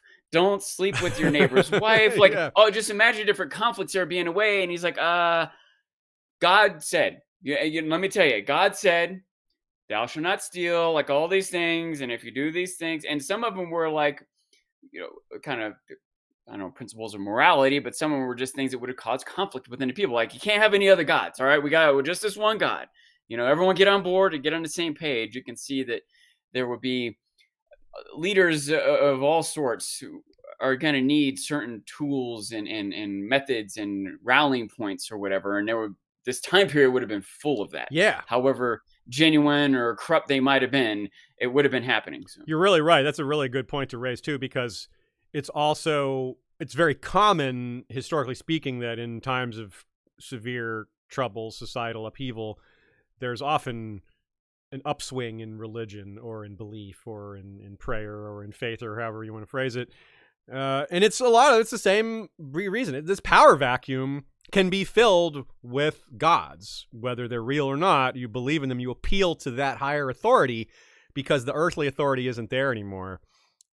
You can see why they turn to that. It's just we were following this lead and now it's gone. So here comes this new person saying, hey, follow this religion, this God. It's a new authority to get behind, it makes you feel safe, it makes you feel secure. You're like, okay, now we can make sense of all this chaos. We have some rules to follow. Like you said, don't kill your brothers and sisters. Don't sleep with your family. Don't murder people. Oh, right. Yeah, let's not do that. and you have a reason not to, and you can come to an agreement. Yeah, these things come together that way. It coalesces into a semblance of humanity again. You also have these phases of evolution. When you lose this central authority, like you were saying, that suddenly the laws have less meaning, right? Yeah. But I believe, and as in some crazy belief I have, this philosophical, political belief that even if we didn't have laws, everyone wouldn't just start murdering each other. Yeah. That we all have a certain sense of morality, and that once someone does murder someone or steal something, maybe you have to figure out what the punishment is, and you might have to define different types of theft. But you also have to figure out things like, are we overfishing this lake? Are we polluting the environment by mining this copper? That's sort of thing that a law, a king, a ruler, a stable society, those types of laws will be figured out. Ostensibly, they're figuring out the right way to manage it, but that's a little bit more of like a long-term thing that allows a society to advance. And if you suddenly lose central authorities, people might start overfishing the lake, or doing things that are bad on sort of a long-term sense, but they're not clearly immoral. In the very immediate aftermath of this doom upheaval, you might have people that do just start murdering left and right. They start stealing for food, right? Mm-hmm. There might be these, might makes right sort of moments where people are like just struggling to not die of starvation, or to warlords who are like trying to grab land or food or whatever. But as that slows down, I think that there won't just be a lot of random murder and theft, but there will be a need to decide on communal values. Yes. And that's where religion will come into play. Yeah, right. Because that is where a lot of that originates. Not all of it, but quite a lot of it. Very good point. So if we get back to what a lot of people would be faced with, some of them wouldn't have much choice, but maybe those who could escape, I would think there would be a lot of refugees, people fleeing the chaos to go elsewhere. We've seen it enough in the real world. When a region is overwhelmed by war, people leave. I mean, it's a pretty sensible, automatic thing to do. If you can't stay, if you're not willing to fight or unable to fight, you gotta go. Like, what other choice do you have? So given, obviously you can't leave if you were in Valyria because it blew up, but the farther away you go from the epicenter, the upheaval would be lesser, but there'd still be upheaval in so many different places. You would probably, a lot of people would leave. And a lot of them would have a reason to leave immediately. Some would have reasons to maybe think about it a minute, or like former slaves. If you're a slave and the slave empire collapses, that's your chance. Well, it might be your chance. You might still be like locked down by the local authorities. Whoever your master is may still have you in chains, but if you kill your master in this upheaval, you've got a chance to get away with it. Whereas if the government's all operating normally, you have almost no chance of getting away. So your chance to hop a ship and flee to another nation, when would you ever have this opportunity again? If you're a freed slave, or a slave that maybe has a chance to fight his way to freedom or her way to freedom, it might be their one chance to get to their home, which may have been super far away, right? Like some of these people were taken from like the other side of the Bone Mountains, or from Sathorios or something like that, or from Nath, like really far away. And other people would just move because it's dangerous. Like locals, people who are from the region, they're like, this is too dangerous now, we got to go. I need to suggest maybe Bravo saw a large influx of people. It's a place that's a little more welcoming to refugees. You're not going to get enslaved there. So that's a good place to go. But that's really far. Not everyone could get to Bravos, right? You need to be able to take a ship, and not everyone's going to be able to get on a ship and get to Bravos. That's going to cost money. So, what's your thought on this, Sean, about this whole idea of mass refugee populations? Some of them probably went to Westeros too. That's why I was building up to that. So, if you want to talk about that as well, go for it. Well, the sad fact is that a lot of refugees just die. Yeah, that's true. They can't escape. There aren't enough ships to carry them all. Yeah. Yeah, and it also goes back again to like one role that a central authority would do. It would be manage refugees, right? Mm-hmm. Like if you have a town of 1,000 people and suddenly 100 new people show up, that's a sudden 10% increase in the population. Is there enough food for everyone? Where's everyone pooping? You know what I mean? Like regular logistical problems. You're right. Even if everyone in that town is, kind and welcoming, it's still going to be a logistical problem to absorb them all in. And that would be something, like you say, as you spread out from the epicenter, there would be like different types of issues. People like very near would move out to the next layer. And that layer would be a little overwhelmed by this sudden movement of all those people. And so some of them in that area would move out to the next layer, and some would move through that.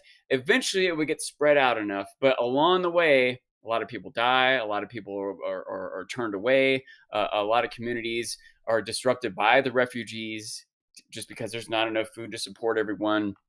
There would have been, lots of negative stuff, but I want to maybe try to find a silver lining. Like some people are gonna find new homes, they're gonna find freedom, and there might be a cross-pollination of different values and cultures and stories and religions and stuff as people spread to new areas. It's a common result of migrations of that sort that I think is a positive thing. And I think that and cities preparing themselves, building the infrastructures up better.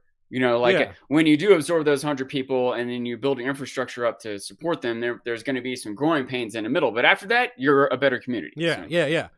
I think also it's really important to point out that most of this you lay at the feet of Valyria. They, by seizing so much power in the first place, by creating such societal imbalances, when the things holding it in place broke, it caused all this chaos. It's like building a dam and just not doing a very good job of making sure the dam is secure. Like eventually the dam is going to burst and flood the valley and kill all these people. Like you blame the poor dam design on that, not the water. You don't blame natural causes for that. That was the bad dam. And this is what this was. They had a bad dam on power and on control. Like maybe they couldn't have seen the doom coming, but certainly I think as a real world exercise, whenever people seize this much power and create these societal divisions, the aftermath is on them. And you have to see that from the beginning. You have to blame them from the start. Look, if you seize this much power, if you do all this, the pushback may not come for generations, but that's at their feet too.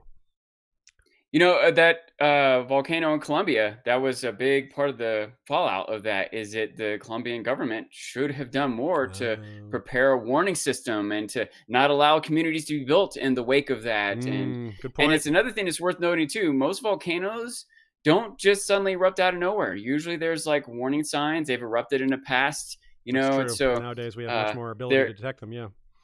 Yeah, there should have been more planning. A lot of times when dams are made, or what do you call it? I can't think of the word, artificial lakes, reservoirs.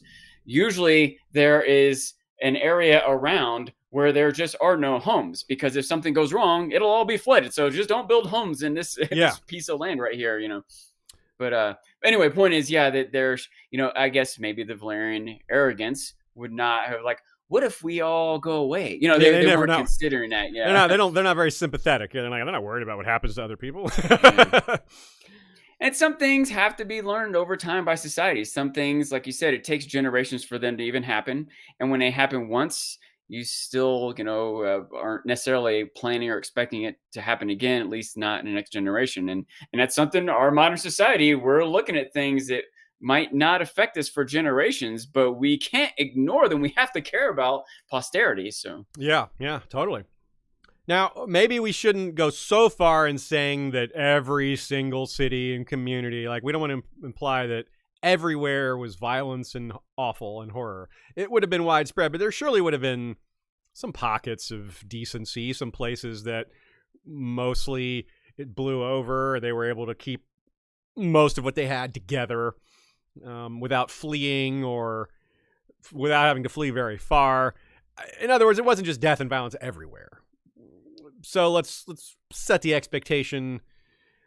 But still, displacement and flight would still be very common and other things. Now, Nina writes here, she also wonders if any former Valyrian families who escaped made their way to the Targaryens on Dragonstone, maybe for refuge after seeing what happened to so many other former Valyrians and how strong the pushback was, how the world was ready to revenge itself on thousands of years of Valyrian dominance on taking out on the few survivors.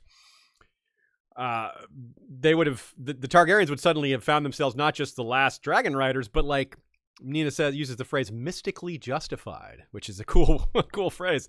These dragon lords the ones who now are dead had mocked the Targaryens for leaving. They thought they were cowards or weak or something. We're not sure exactly what they said, but they were definitely made fun of for leaving. And now it's who's laughing now? So it also validates that they knew something. It's these guys, they knew something. They saw it coming. That makes them really special. What's up with that? They actually predicted this. What else can they predict? What else? This, you could see how some people would make that connection and go, well, these Targaryens really, they're on top of things. Like, yeah, let's seek them out, see what their deal is, and maybe that may be where some of Aegon's supporters came. They may not have been families that lived with the Targaryens when the Targaryens first left, but families that survived the doom and attached themselves to the Targaryens as the only dragon riders left. That makes a lot of sense. I like that theory quite a bit, Nina. Very good. Yeah. I mean, they have to go somewhere. Some of them would have established their own power, but surely some of them would have, sought out the few Valyrian people with power left in the world that weren't getting wars started over in Volantis. Like, safer over here. These Valyrians in Westeros aren't starting wars with all the people around them.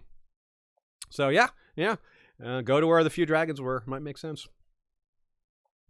So there's also another thing to remember, though, with that in mind. There's no King's Landing yet. So that's one place people wouldn't flee to. There's no refugees in King's Landing because there's no King's Landing. So Old Town, Braavos, as we said, if we're just talking Westeros, obviously not Braavos, but Gulltown, that's one of the major eastern ports. Duskendale was a bigger port back then. It's lost a lot of its prestige as a port because King's Landing is so close by, but like Rosby and a lot of these other places have ports. They're just not highly prominent. Storm's End a port? It's got to have places for ships. I mean, it's got to have something going on there. It's not like a major port, but they've got to be docks and things like that. So there's a place. There's some nearby towns that are near the place that probably a lot of that might happen, like indirectly, like a ship stuff to a town and wheel it over to Storm's End. It's not entirely clear, but there definitely would be spots to go. All right, so any last thoughts on refugees, Sean, or anything to add there? Certainly they'd be fleeing in other directions too. Let's not forget they'd be fleeing to plenty of other places besides Westeros, things we haven't thought about, maybe to the Wall even, or beyond the Wall. Who knows? Or maybe less important to our story of Westeros, but they might have gone farther east. They might have gone to Karth or whatever. Yeah, you're totally right. You're right. Absolutely. Maybe even peculiar places like the Basilisk Isles. I'm not sure that would be safer there, but a lot of them might have been seized along the way by Dothraki hordes. Yeah, that's very true. They might be trying to go home, and on their way home, they just get captured by someone else. And that a lot of them joined the free companies, the true. Mercenary groups. You're right. For lack of, that is something that the Seltzer companies would do. They'd be like, look, it's a dangerous world out there. Join us. We'll teach you how to fight. Strength in numbers. Strength in numbers. Brothers in arms, all that. It's maybe very appealing to some scared people that are, are aimless and disconnected. Like if you're an orphan, like if you're a 12-year-old boy, orphan walking around there, and some sellsword recruiter comes up to you and is like, hey, y'all, I'm going to join. Like we got warm food. We'll give you a sword, teach you how to use it. Of course you're going to do that. What kind of 12-year-old kid has the worldliness to know to avoid that, or that's what I the call privilege to avoid recruiting. that? What's that? So that's what I call predatory recruiting. Absolutely. Yeah, that can still happen when you're 18 years old. Yeah, exactly. Yeah, you're right. Yeah, there's nothing. Yeah, you may still be. Most 18-year-olds aren't super worldly. Yeah, you can be smart, but you probably don't know a whole lot about the world. I don't think I did. So yeah, however much you think you know when you're 18. If there are any 18-year-olds out there watching this now, just remember this moment when you're 30. You'll be like, I was a little naive. Yeah, I did know some things, but I know a lot of things I didn't know.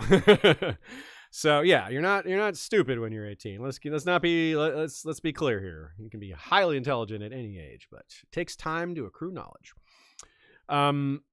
So this brings us to one of our last topics, one of our latter topics. The people that Mashea brings up the concept, sort of a related concept, which is predatory recruiting. This is something even worse than that. The cruelest of the cruel. We talk about the little fingers of the world, seeing this as a great opportunity. All the chaos ladders coming out in force, people trying to work their way up in the world at the expense of others. Slavers look at refugees as an opportunity to acquire new merchandise. To us, these are human beings in need. But to slavers, this is one of the best opportunities there is. Business would be booming. And what does this have to do with Westeros, where slavery is forbidden? Well, it's not entirely forbidden, is it?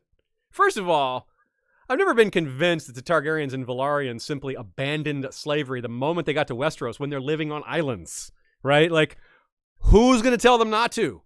They just got to Westeros and were like, you know what? We're done with slavery. Really? I don't think so. They probably eased out of it at best, right? It may have been difficult. It may have taken some real haranguing and difficulty, some infighting within the family maybe. But the fact that it was on islands really sells this for me. Is like no one's going to be coming in and checking on them and telling them not to do that. What, the High Septon going to tell them not to do that? Why would they listen to him? The High Septon is, there's in some 7 kingdoms where they can just everyone go get the Targaryens for going against our values. It's just nothing like that. I don't disagree with your point, but my thought is that they probably didn't have a slave-based economy on the islands. Yeah, they probably you're right. did have slave. I really wish I had thought of that on my own, but something Jamie distinguished last episode was the difference between a society where slaves exist versus a society that is economy based on slavery. Good point. And yeah, very good point. I do remember reading one time that there is historically there's a strong correlation between available land and slavery. That you see spikes in slavery when there's new available land, which the Americas are kind of an obvious example. So on an island would have limited land, so there's I guess less. The theory is maybe there's less need for slaves because there's less labor to be done. I don't know, but that anyway. makes some sense. Yeah, and also servitude and slavery can have pretty blurred lines when you work for extremely powerful people in a place you can't leave. Right? Yeah. I mean, Craster's wives weren't literally his slaves, but if someone calls them his slaves, I'm not going to argue. Like, they're, by all intents and purposes, they're pretty much slaves. They have to do everything he says, and they can't leave. He can do whatever he wants with them. Like, what's the difference? It's a complex philosophical concept, but I've made the argument that there is not a lot of difference between your property and your liberty. If on an island you have a farm and you plant the seeds and sow the soil and irrigate the water and harvest them, and then someone comes up with a dragon and says, all right, give me all your potatoes. Is that much different than if they flew around all year long with the dragons saying, harvest these potatoes? It's Not almost really. the same thing, Right, right. so. That's a good point. Yeah, so it's very easy to show how blurry this line is. And when you get into something like the Ironborn and their thralls, that's just like semantics. That's not even a blurred line. That's just like, come on. The difference in thralls and slaves is like on how they're sold and how their children are treated. Like, the actual person that's a thrall or a slave, there's not an experiential difference to them. Like, the life is the same. So, like, it's only different from the perspective of the people who own them, which isn't really, to me, that's not much of a distinction. The person that's owned is the one that has the same life, whatever you call them there, and that's what matters more to me. It might even be more frustrating for the person that has enslaved you to claim that you're not a slave. It might be worse. Yeah, it's you like know what I mean? it's like, geez, man, like, ugh. You can't even call, like, you have all the power and you can't even say what this is. Like, come on. Yeah, you're a slaver and a hypocrite. Throw that on the pile of awful, yeah. And there's a particular extra need for thralls in this era, Sean. You touched on it. I don't even know if you realized how perfect your example of new land means new need for slaves, and how well that applies to this next example, because the House Whore, as I mentioned earlier in the episode, they just conquered the Riverlands in this era. During the Century of Blood, it wasn't because of the Century of Blood, I don't think. I think it just happened at the same time. But there was a 3-king run of House Whore on the mainland. Harwin Hardhand, Halleck Whore, and Harren the Black, who built Harrenhal, right? They conquered the entire Riverlands and part of what's now the Crown Lands. Talk about new land, Sean, right? They conquered all of that in a very short span, and then went to work on Harrenhal, which we have lots of historical evidence and quotes, direct quotes, of how many thralls and laborers died building Harrenhal. Where do these people come from? I think some of them might have been Century of Blood refugees from Essos, right? Like, there's a lot of people running away, and he's got his own ships. He's an Ironborn. They could have been sending ships out.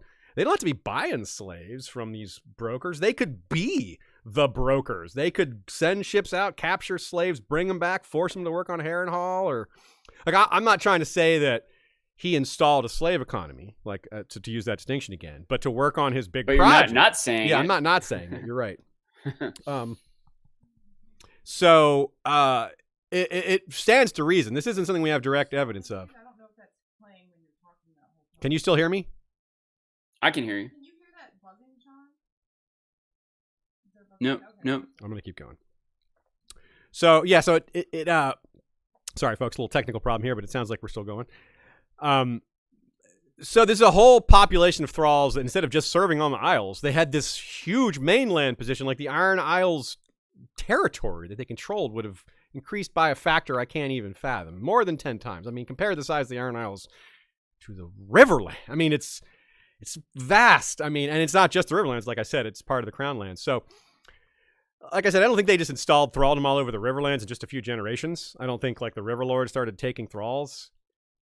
But they weren't stopping Heron from doing it, you know? They were just like, we've just been conquered. And again, thralldom's a religious thing too, so like, yeah, the Riverlords aren't just like starting to worship the drowned god here, especially over such a short period of time. So, and again, who's going to say no? Is the High Septon going to go march up to Harrenhal and be like, stop this? You know, no, you know, like, Heron the Black's not going to listen. He doesn't even follow the faith of the Seven. So, yeah, like, all these unsecure regions, it'd be super easy for him to send out the Iron Fleet or whatever version of that existed then, because they're, you know, it's a smaller thing then, and just take slaves and capture people, and no one's going to say he can't do it. And just, yeah, monster castle, monster need, awful guy, evidence of huge amounts of laborers.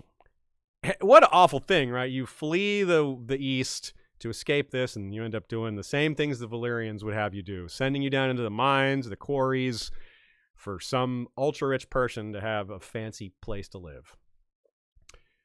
Same old. Westeros, Yeah. Essos, yeah. And so the one thing that kind of aligns on the timeline here really well is after all that, Heron the Black famously finished his castle right when Aegon begins his conquest. And then, as we said at the beginning, the conquest began almost right at the end of the Century of Blood. And here, this quote reminds us of that. Sorry to distract, but I wonder if Aegon saw something. I wonder if he knew he was supposed to conquer Heron, knew he was supposed to take out Harrenhal. I wonder if that's what triggered the moment. There is some vision. Yeah, there are theories out there. Actually, read this quote and we'll get into that. All right. At least a little bit, or set it up for another time. As for Aegon Targaryen, shortly after his role in defeating Volantis, it is written that he lost all interest in the affairs of the East. Believing Volantis' rule at an end, he flew back to Dragonstone. And now, no longer distracted by the wars of Essos, he turned his gaze west. Yeah, I mean, it's pretty accurate, right? He believed Volantis was defeated and rule was at an end. Yeah, I mean, they've never gotten close to that level of power they showed in the aftermath. Looking at what it looks like now, when Tyrion is walking through the city with Jorah, there's huge swaths of the town are depopulated and unused, unkempt, just broken fountains, just weeds growing through the flagstones because people just don't live in certain parts of town. It's just it's depopulation, right? And he also notices the huge disparity that we referred to last time on slaves versus freeborn people and how the slaves just massively outnumber the citizens. And but sticking with Aegon a little more, here's another quote, but this one's from Fire and Blood. So, and it sort of backs up this last quote, gives it maybe additional weight to it. Yet even so, for the best part of 100 years after the doom of Valyria, the rightly named Century of Blood, House Targaryen looked east, not west, and took little interest in the affairs of Westeros. So before we asked ourselves this question, and we had good answers. We don't necessarily need more answers on the question of why didn't House Targaryen conquer Westeros before Aegon? But this is another reason, and one that we didn't mention before. The Century of Blood was raging. It caused huge distractions. The Targaryens on Dragonstone obviously were involved somehow. Some of the roles were undocumented. Aegon's role was at least partially documented. They would have definitely been curious to see how things shape up, if not more than curious. You know, curious might be underselling that. Yeah, it makes sense that they still would have had ties to the different powers that be, the economies, even the cultures, you know, and it might have taken a couple generations for them to become fully disconnected. Yeah, that's a good way to put it. Yeah, well point. And it's interesting, too, how much of this is still the state of affairs now. Like Valyria, or Volantis, as we said, it's still pretty much in this relative state it was in after their failure during the Century of Blood. Things haven't changed a whole lot since then. A lot of these other places are similar. The Disputed Lands, Like, it's called the Disputed Lands. It doesn't have a proper name. That's how messed up it is. It's still called that. Still, sellsword companies still emerge from and fight over the Disputed Lands. But also other areas that probably were well controlled by the Valyrians. Like, one thing we don't hear a lot of during the Valyrians is piracy. I imagine it's probably pretty hard to be a pirate in the Valyrian era. I mean, most dragon lords aren't going to bother themselves with hunting down pirates.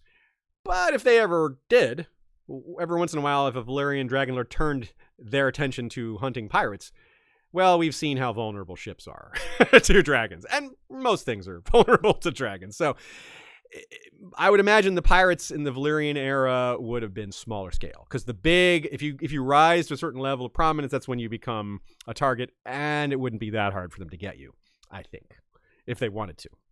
So, point being, you have, with the collapse of Valyria, not only do you have sellsword companies and these cycles of violence that have still not ended, well, you have sell-sail fleets that are still active that the Ironborn were a part of. So we know that this is all sort of part of that pastiche of raiding and piracy and enslaving that happens in this region that is most known for it. Quote. Most are based in the Stepstones, the isles that dot the narrow sea between the Broken Arm and the eastern coast. These pirate fleets make any journey through the Stepstones treacherous. It is said that the swan ships of the Summer Isles sometimes avoid the Stepstones entirely, risking the deep sea rather than chancing an attack by corsairs. Others, with less skill at sea and vessels less fit for the deep ocean, have no choice. These pirate dens, when they grow too volatile and numerous, are sometimes swept clean by the fleets of the Archons of Tyrosh, or the Triarchs of Volantis, or even the Sea Lords of Braavos. But they always manage to return. That'll be something that we talk about separately sometime. That'll be a solid topic for us to take on, the concept of piracy and how these things recur because of this conditions rather than just like people being evil and like, yeah, let's go be pirates. You know, there is an element of that, but it's also a lot of people are pirates because they don't have another available way to make a living. Sometimes they're forced into joining these pirate crews, just like we talked about the press gangs that force you to join the regular military or the British military or whichever, or it's conscription to a military. You can be conscripted into a pirate fleet too. And yeah, a lot of times there's a fine line between a military ship and a pirate ship. You know, True. A lot of times the powers that be will not want to declare war, but will want to disrupt the commerce of their opponents. So they'll say, you know what, we're not going to prosecute pirates. And even sometimes it's like officially, there's a word for a letter of marque. Yeah. Letter of marque, yeah, like you're officially allowed to go attack other ships on the sea. Privateer versus pirate, which is a very loose distinction. It's kind of like you said, it's kind of semantic difference between thrall and slave, you know. Yes, that's a great example. Yeah, and that brings us to another example that's a lot closer to the main story, which is Salladhor Saan. Salladhor Saan is Lysine, and his ancestors were pirates. He's a pirate, but he turned official for Stannis, and then when he wasn't getting paid, he went right back to it. So you see, like, yeah, he became official and was useful in a military capacity because his ships were strong. He's a good sailor. He knows the region. He's capable. Maybe not super trustworthy, but probably more trustworthy than most pirates, given that he stayed as long as he did without being paid. So, but he comes from a long line of this. Like, there was Sathos Saan and other Saans that came before him. So most likely they were some sort of powerful Lysine noble family that operated trading fleets or something. And then when the Century of Blood happened, they started doing this instead or something like that. I mean, you can really easily see it. I mean, these guys the Saans have been powerful in the Stepstones for centuries. So I have a feeling that either that started during the Century of Blood or pivoted during the Century of Blood from whatever they were before that. So yeah, this gets lost in the shuffle sometimes because Salladhor Saan in the show is black, but in the books he's Lysine, which is like they look like Valyrians, so it's a little different. Yeah. And of course, there's other things we've mentioned, like the Volantine fleets tried to go to Valyria and failed, and then kind of like Emperor Orion. And then later in our Lost Valyrian Steel episode with Tommy Pappas, we talked about attempts for other nations to go there, and Volantis was happy to help, and how maybe they were happy to help because they saw it as an opportunity to scam these fleets or to rip them off because they knew they were going to die and be like, hey, you guys are going to die. We're going to steal all your stuff. And it's like, yep, they vanished into Valyria. So check out that episode for more talk about this angle of Volantis's dirtiness here. And I wanted to talk a little bit about how well this all compares to The Long Night as a massive event that really changed things. Even though they're really far apart. They're not similar in terms of like where they happen, but in terms of being a semi-global event, something that's causes a lot of desperation and renewal and rethinking of how society even works. In The Long Night, there was a common enemy. Here, the common enemy is mankind, right? But even after the others were defeated, after Winter was gone, we kind of assume things went back to the Game of Thrones, right? People just started infighting again, especially the people who have that attitude in the first place. And that's what this is, right? This is the Game of Thrones played out after the throne vanishes all of a sudden, and all the people that could claim it are gone, and even the land where the throne is contained was gone. Cultural resets involve things being forgotten or lost forever. Almost everything has to be rebuilt. Power structures, trade, borders, even language in some cases. So yeah, in a lot of ways, like the impetus for the destruction is different. The way it plays out is different, but the basic things that are being fought over, the basic dangers facing humanity, the day-to-day suffering and struggle for a lot of people would be very similar, very, very common, even though we're talking about something like 7,000 years apart. How does this concept, this parallel strike you, Sean? Yeah, I was thinking it, just going down rabbit holes on Wikipedia or whatever, leading up to this, reading about volcanoes. It was interesting that they separated natural disasters, distinguished natural disasters from famines, which are like often more likely, at least partly human caused. Does that make sense? Yeah. Like wars and famines are a little different than like volcanoes and earthquakes. And so the Long Night maybe was at least partly caused by humans or humanoid entities, but maybe it was some sort of natural event. But they both have like these repercussions that are devastating to people. But one minor side note, by the way, that the floods are so much worse than volcanoes or earthquakes. There are multiple times floods have killed millions of people. Oof. Where volcanoes kill like a few dozen thousand, but like multiple times floods have killed hundreds of thousands of people. But that pales in comparison to famine. Hundreds of millions of people, multiple times, have died to famines. Oof. And it's like the ability for people to mismanage themselves is way more dangerous than catastrophic events that can happen to us, Yeah, and I guess it's worse when those two things are combined, which is what we're dealing with here. Yes. You have which both of these might be, the natural disaster and the horrible management. Because, what's worse than right after a natural disaster that devastates like a whole continent or areas of a whole continent, everyone just starts fighting? Like, that's the worst thing you could possibly do. Yeah. It's like, oh, God, we suck. Even fictional us. So we have It is one good thing about modern times. There is much more of a rally to support when there's a natural disaster nowadays rather than a grab for power. So. And we do have a better idea of when it's happening, too, which technology. Yes, we are better able to predict and react. Yeah, you're right. I was just referring to like knowing that it happened. You're right. I wasn't even thinking of predicting, but you're totally right. That's another good. Like look at the volcanoes. Like we have a much better idea of when a volcano might go off. We still don't know for sure, but we have huge tools that give us way more ability to notice that. Okay, so what we'll do, we have a little bit of time. I've got a little bit stuff on volcanoes. So we'll talk about one volcanic eruption, and then we'll save Tonga for another time. This is one I was really been thinking about a lot. And the reason I want to save Tonga is because they're still studying it. And we have another opportunity for it. When Hard Home comes around, we'll talk about Tonga because that'll be more real world time will have passed, and we'll be able to discuss it. But just 3 quick facts about it, just to tease the information.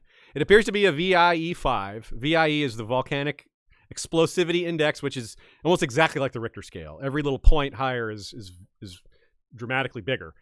The shock waves from Tonga went around the globe. This thing we can measure now that we couldn't measure from past volcanoes. They went around the globe 3 times. They circled the globe 3 times. They were measured circling. A shout out to Virginie, who is a local of Tonga and listener of the show and a member of the Song of Ice and Fire community. We had a Twitter thread with her that she tagged us in on March 9th of 2022. So if you want to look at that, that's very informative. But we'll have more to say on that later. Sean, what did you have to say? There were a couple other volcanic eruptions I wanted to give at least a brief little note to. Okay, go for it. You go first then. One was the one that I already brought up, the one in Colombia. Yeah. And I don't think there's another thing about that one I need to talk about, but Okay. it was but just for perspective, I wanted to point out Mount Vesuvius was a VEI 5. Okay. Which, by the way, that VEI, that Richter scale, it's not way bigger. It's literally specifically 10 times bigger. So like it's not like when you think, it's not like a scale of 1 to 10. It's a scale of 1 to a billion. Does that make sense? Yeah, you know, like infinity, a 5 on the scale is like 1,000,000. A 7 on the scale is 100,000,000. A 3 on the scale is 100 or something. You just see what I mean? Yeah, it's like I've got some of way, that way bigger. I've got some of that written down. Let's fill people in on this. And of course, since volcanoes often come with earthquakes, or earthquake come with volcanoes, there's also a Richter scale measurement and a VEI measurement. So according to NPS.gov, which is the National Park Services, and they range from 0 to 8, and it's mostly referring to how much magma and gas and how high it goes, like how much total stuff comes out, how much mass comes out, and how high it goes. So there's the 0 is a Hawaiian, which is where it's just flowing, right? A 1 is a Hawaiian / Strombolian, which sounds like food because Stromboli is, anyway. It sounds good. It does sound good, yeah. It's like pineapples and, cheese. And 2 is a Strombolian / Vulcanian. Now, Vulcan, that sounds like, volcano, that's right on. A 3 is a Vulcanian / Subplinian. A 4 is a Subplinian. A 5 is a Plinian. A 6 is a Plinian / Ultraplinian. And a 7 or 8 is an Ultraplinian. And an 8 is like over 200 cubic miles of magma, which is 1,000 cubic kilometers of stuff coming out, which is whoa. The smallest ones are shield volcanoes, then going up the scale, it's cinder cones, then composite volcanoes, then calderas, and then super volcanoes. The biggest one ever that we know of was Parana Etendeca, which is 130 million years ago. This is the Paraguay-Uruguay area. But it's so long ago that the continents weren't where they are now. So it's also got to keep in mind that South America wasn't where it was then. That was over 8,000 cubic miles of stuff ejected by that volcano. Like, it's unfathomable.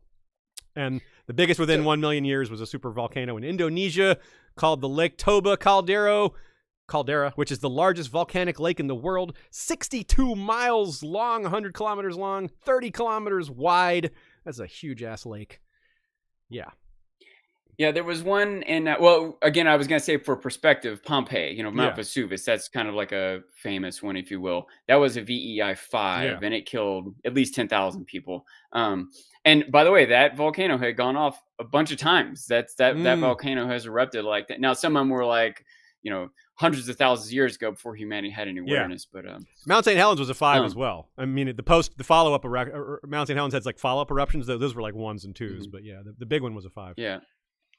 But Mount Tambora, I believe that's the biggest one in like recorded human history. It was a 7, a VEI 7, and it was in early 1800s in Indonesia, and it killed it's hard to measure, but they think around 100,000 people.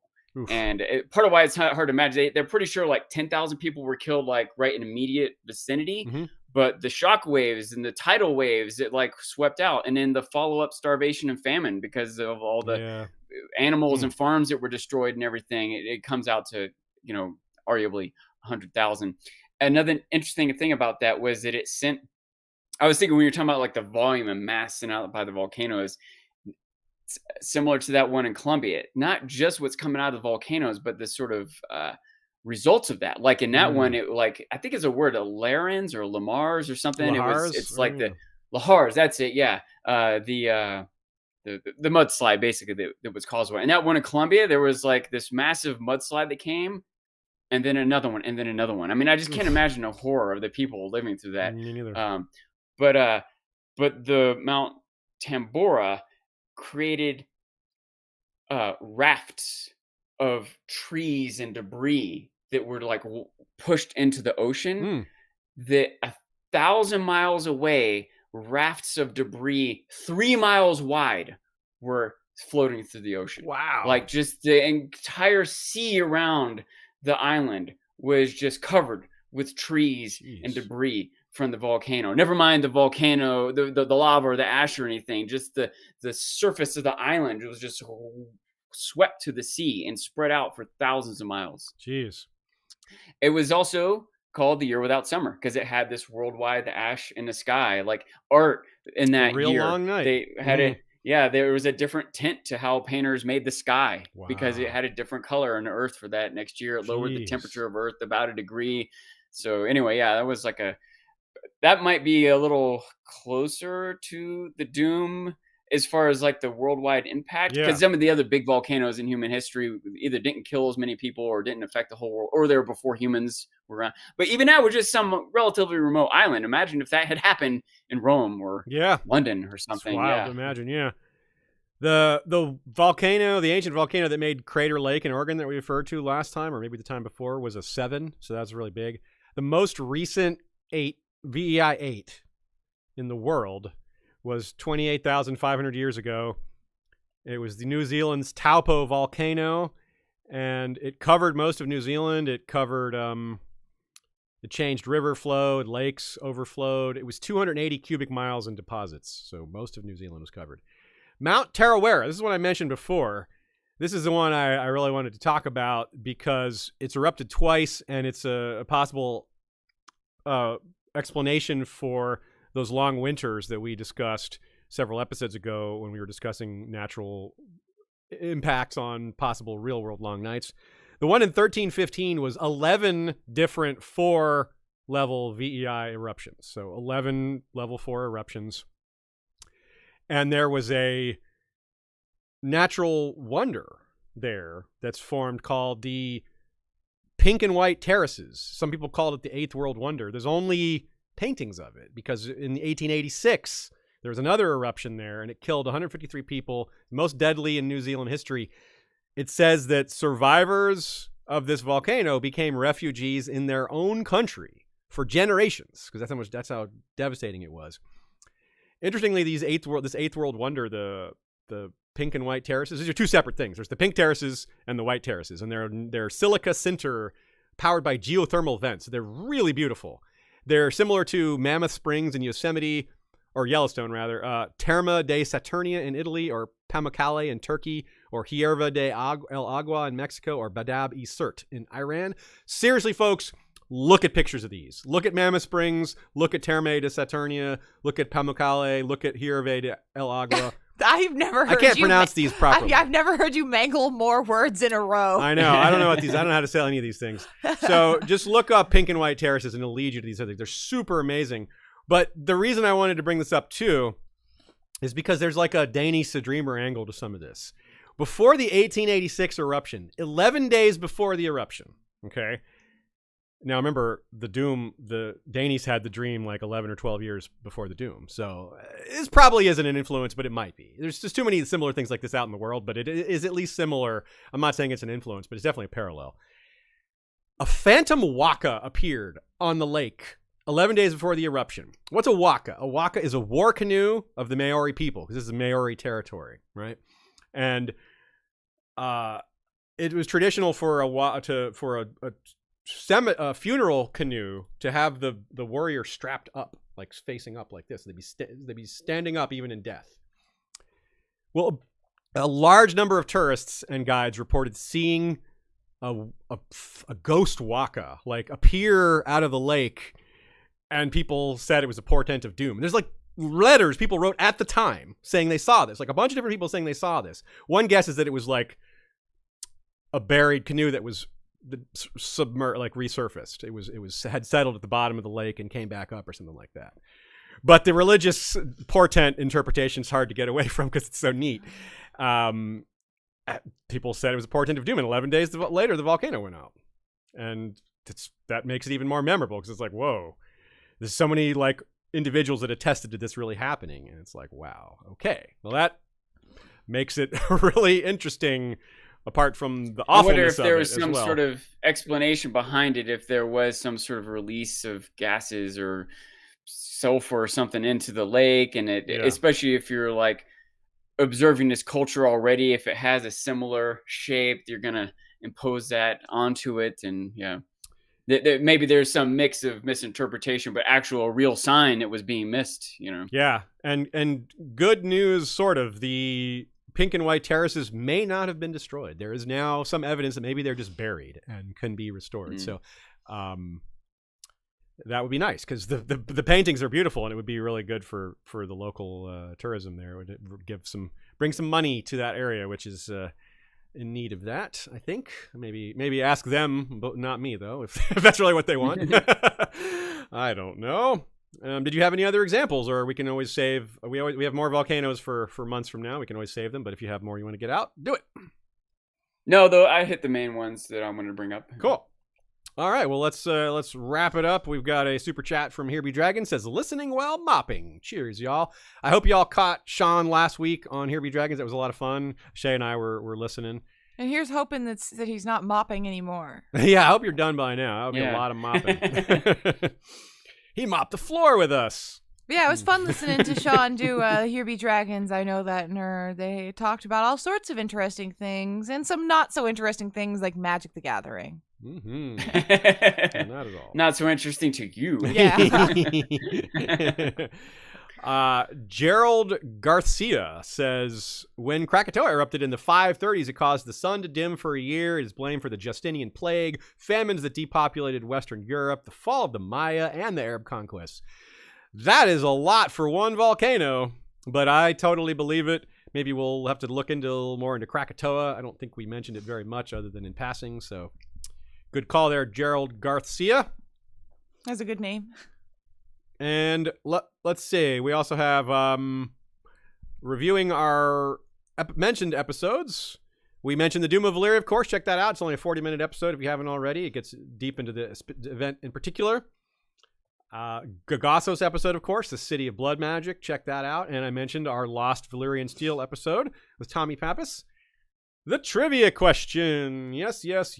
Let's have the answer. Again, the question was, what alternate names did George refer to the Century of Blood as before settling on the name Century of Blood?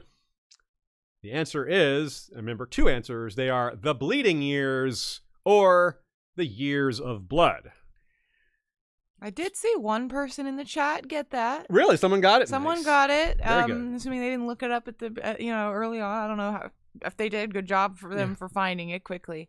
And let me tell you, folks, do not Google the Bleeding Years. I made that mistake, and I did not get what I wanted. Find lots of stuff about periods, I'm assuming. That's exactly what I got, yes. And about hysterectomies. Yeah. Oh, interesting. So, yeah, that's not, there's nothing wrong with reading about that, but it was definitely not what I was expecting. Be ready. That's what you'll get if you search for it. So there's other topics we will expand on besides the Dothraki and the Sarnori and the individual free cities and how it impacted them. For example, there's a H.P. Lovecraft story called The Doom That Came to Sarnath. And Sarnath is a city in the Sarnori kingdom, because George was heavily influenced by H.P. Lovecraft, especially that story. So we'll talk about that sometime. That's a really good one. And it even includes a place called Ib. So the influence is even more straightforward. And Sean's brought a cat. A wiggly cat. He lost a cat. And Sean lost the cat. We saw the cat, though. She didn't last long. No, she She didn't. was very squirmy. She's not in the mood. She didn't want to be today. held right now. She looked all When I like, first picked her up, Oh, she was there like she sniffing is. at my There face, she like she is. was happy. Hey, how do you feel, girly?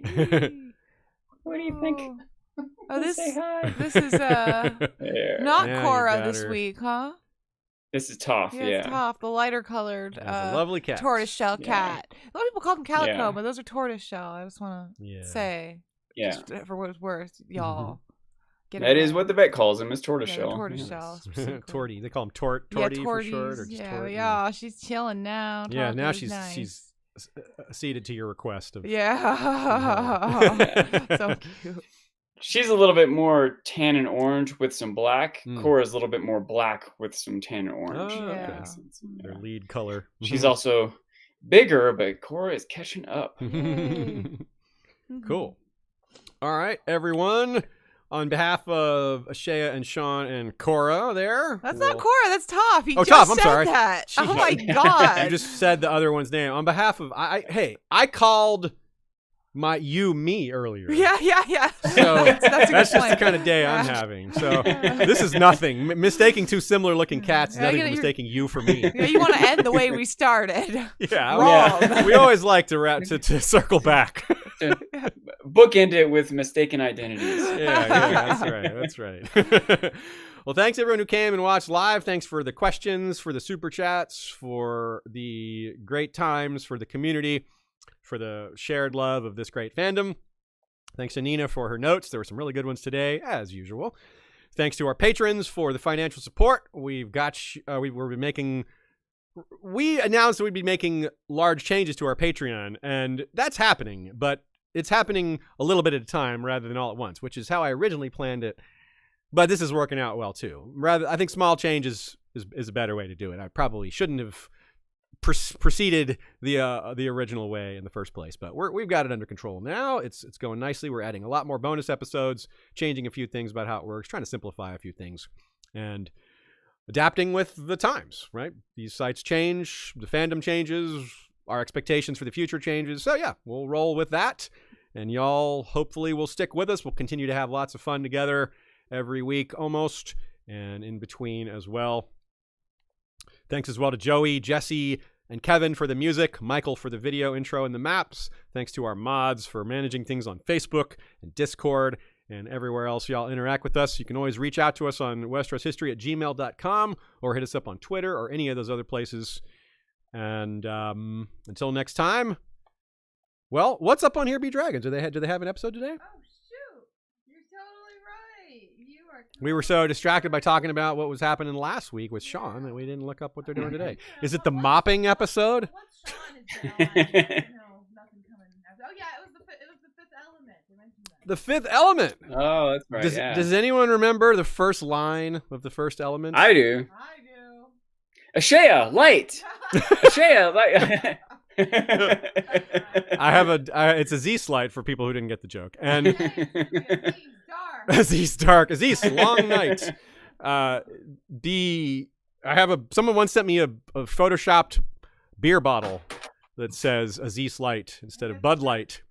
That's right. That's right. Looks like a beer bottle. Aziz light. So yeah, it's inspired by the Fifth Element. So yeah, there you go. It even says Corbin Brewery, Dallas, Texas, which Bruce Willis is Corbin Dallas. That's his name. So yeah, maybe I'll wear that one next week. I think I've worn it on a stream before, but yeah, it's been a while. Bruce Willis is like the build star of that movie, but Chris Tucker's the real star of that movie. My trivia: how many graphic T-shirts do you think Aziz owns? Oh my! Because I know I've taken a pic. I have cataloged them all and taken a picture of every one and made a Google photo album with them all, and it's a lot. We'll reveal the answer next time. Yeah, we'll reveal it next time. I'm gonna buy him some more. Well, I think it does require an update. Yeah. Yeah, no, I actually do need an update. I have bought him a couple of shirts since that, constantly. But it's let me tell you, it is definitely dozens. It's a lot. Dozens. Yeah. But okay, well that does it for today. We will see you all next time for more extended. Oh, she was muted? I don't know if everyone could hear, but everyone could hear. yeah. No one could hear me. That's okay. Oh well. Go ahead and say it again. I could hear you, but it was a little quieter. I don't know if I'll everyone repeat can hear you at all. in the podcast. It'll be edited. I said I want to ask everyone the trivia question: how many shirts do you think Aziz owns? Because I sure know, because I took a picture of every one of them and made a Google Photos album, and it is dozens. It's a lot. You can tell us next time. Yeah, well, we'll give the answer next time. And until then, thanks for this extended outro, folks. We'll see you next time for more Valar Rereadis.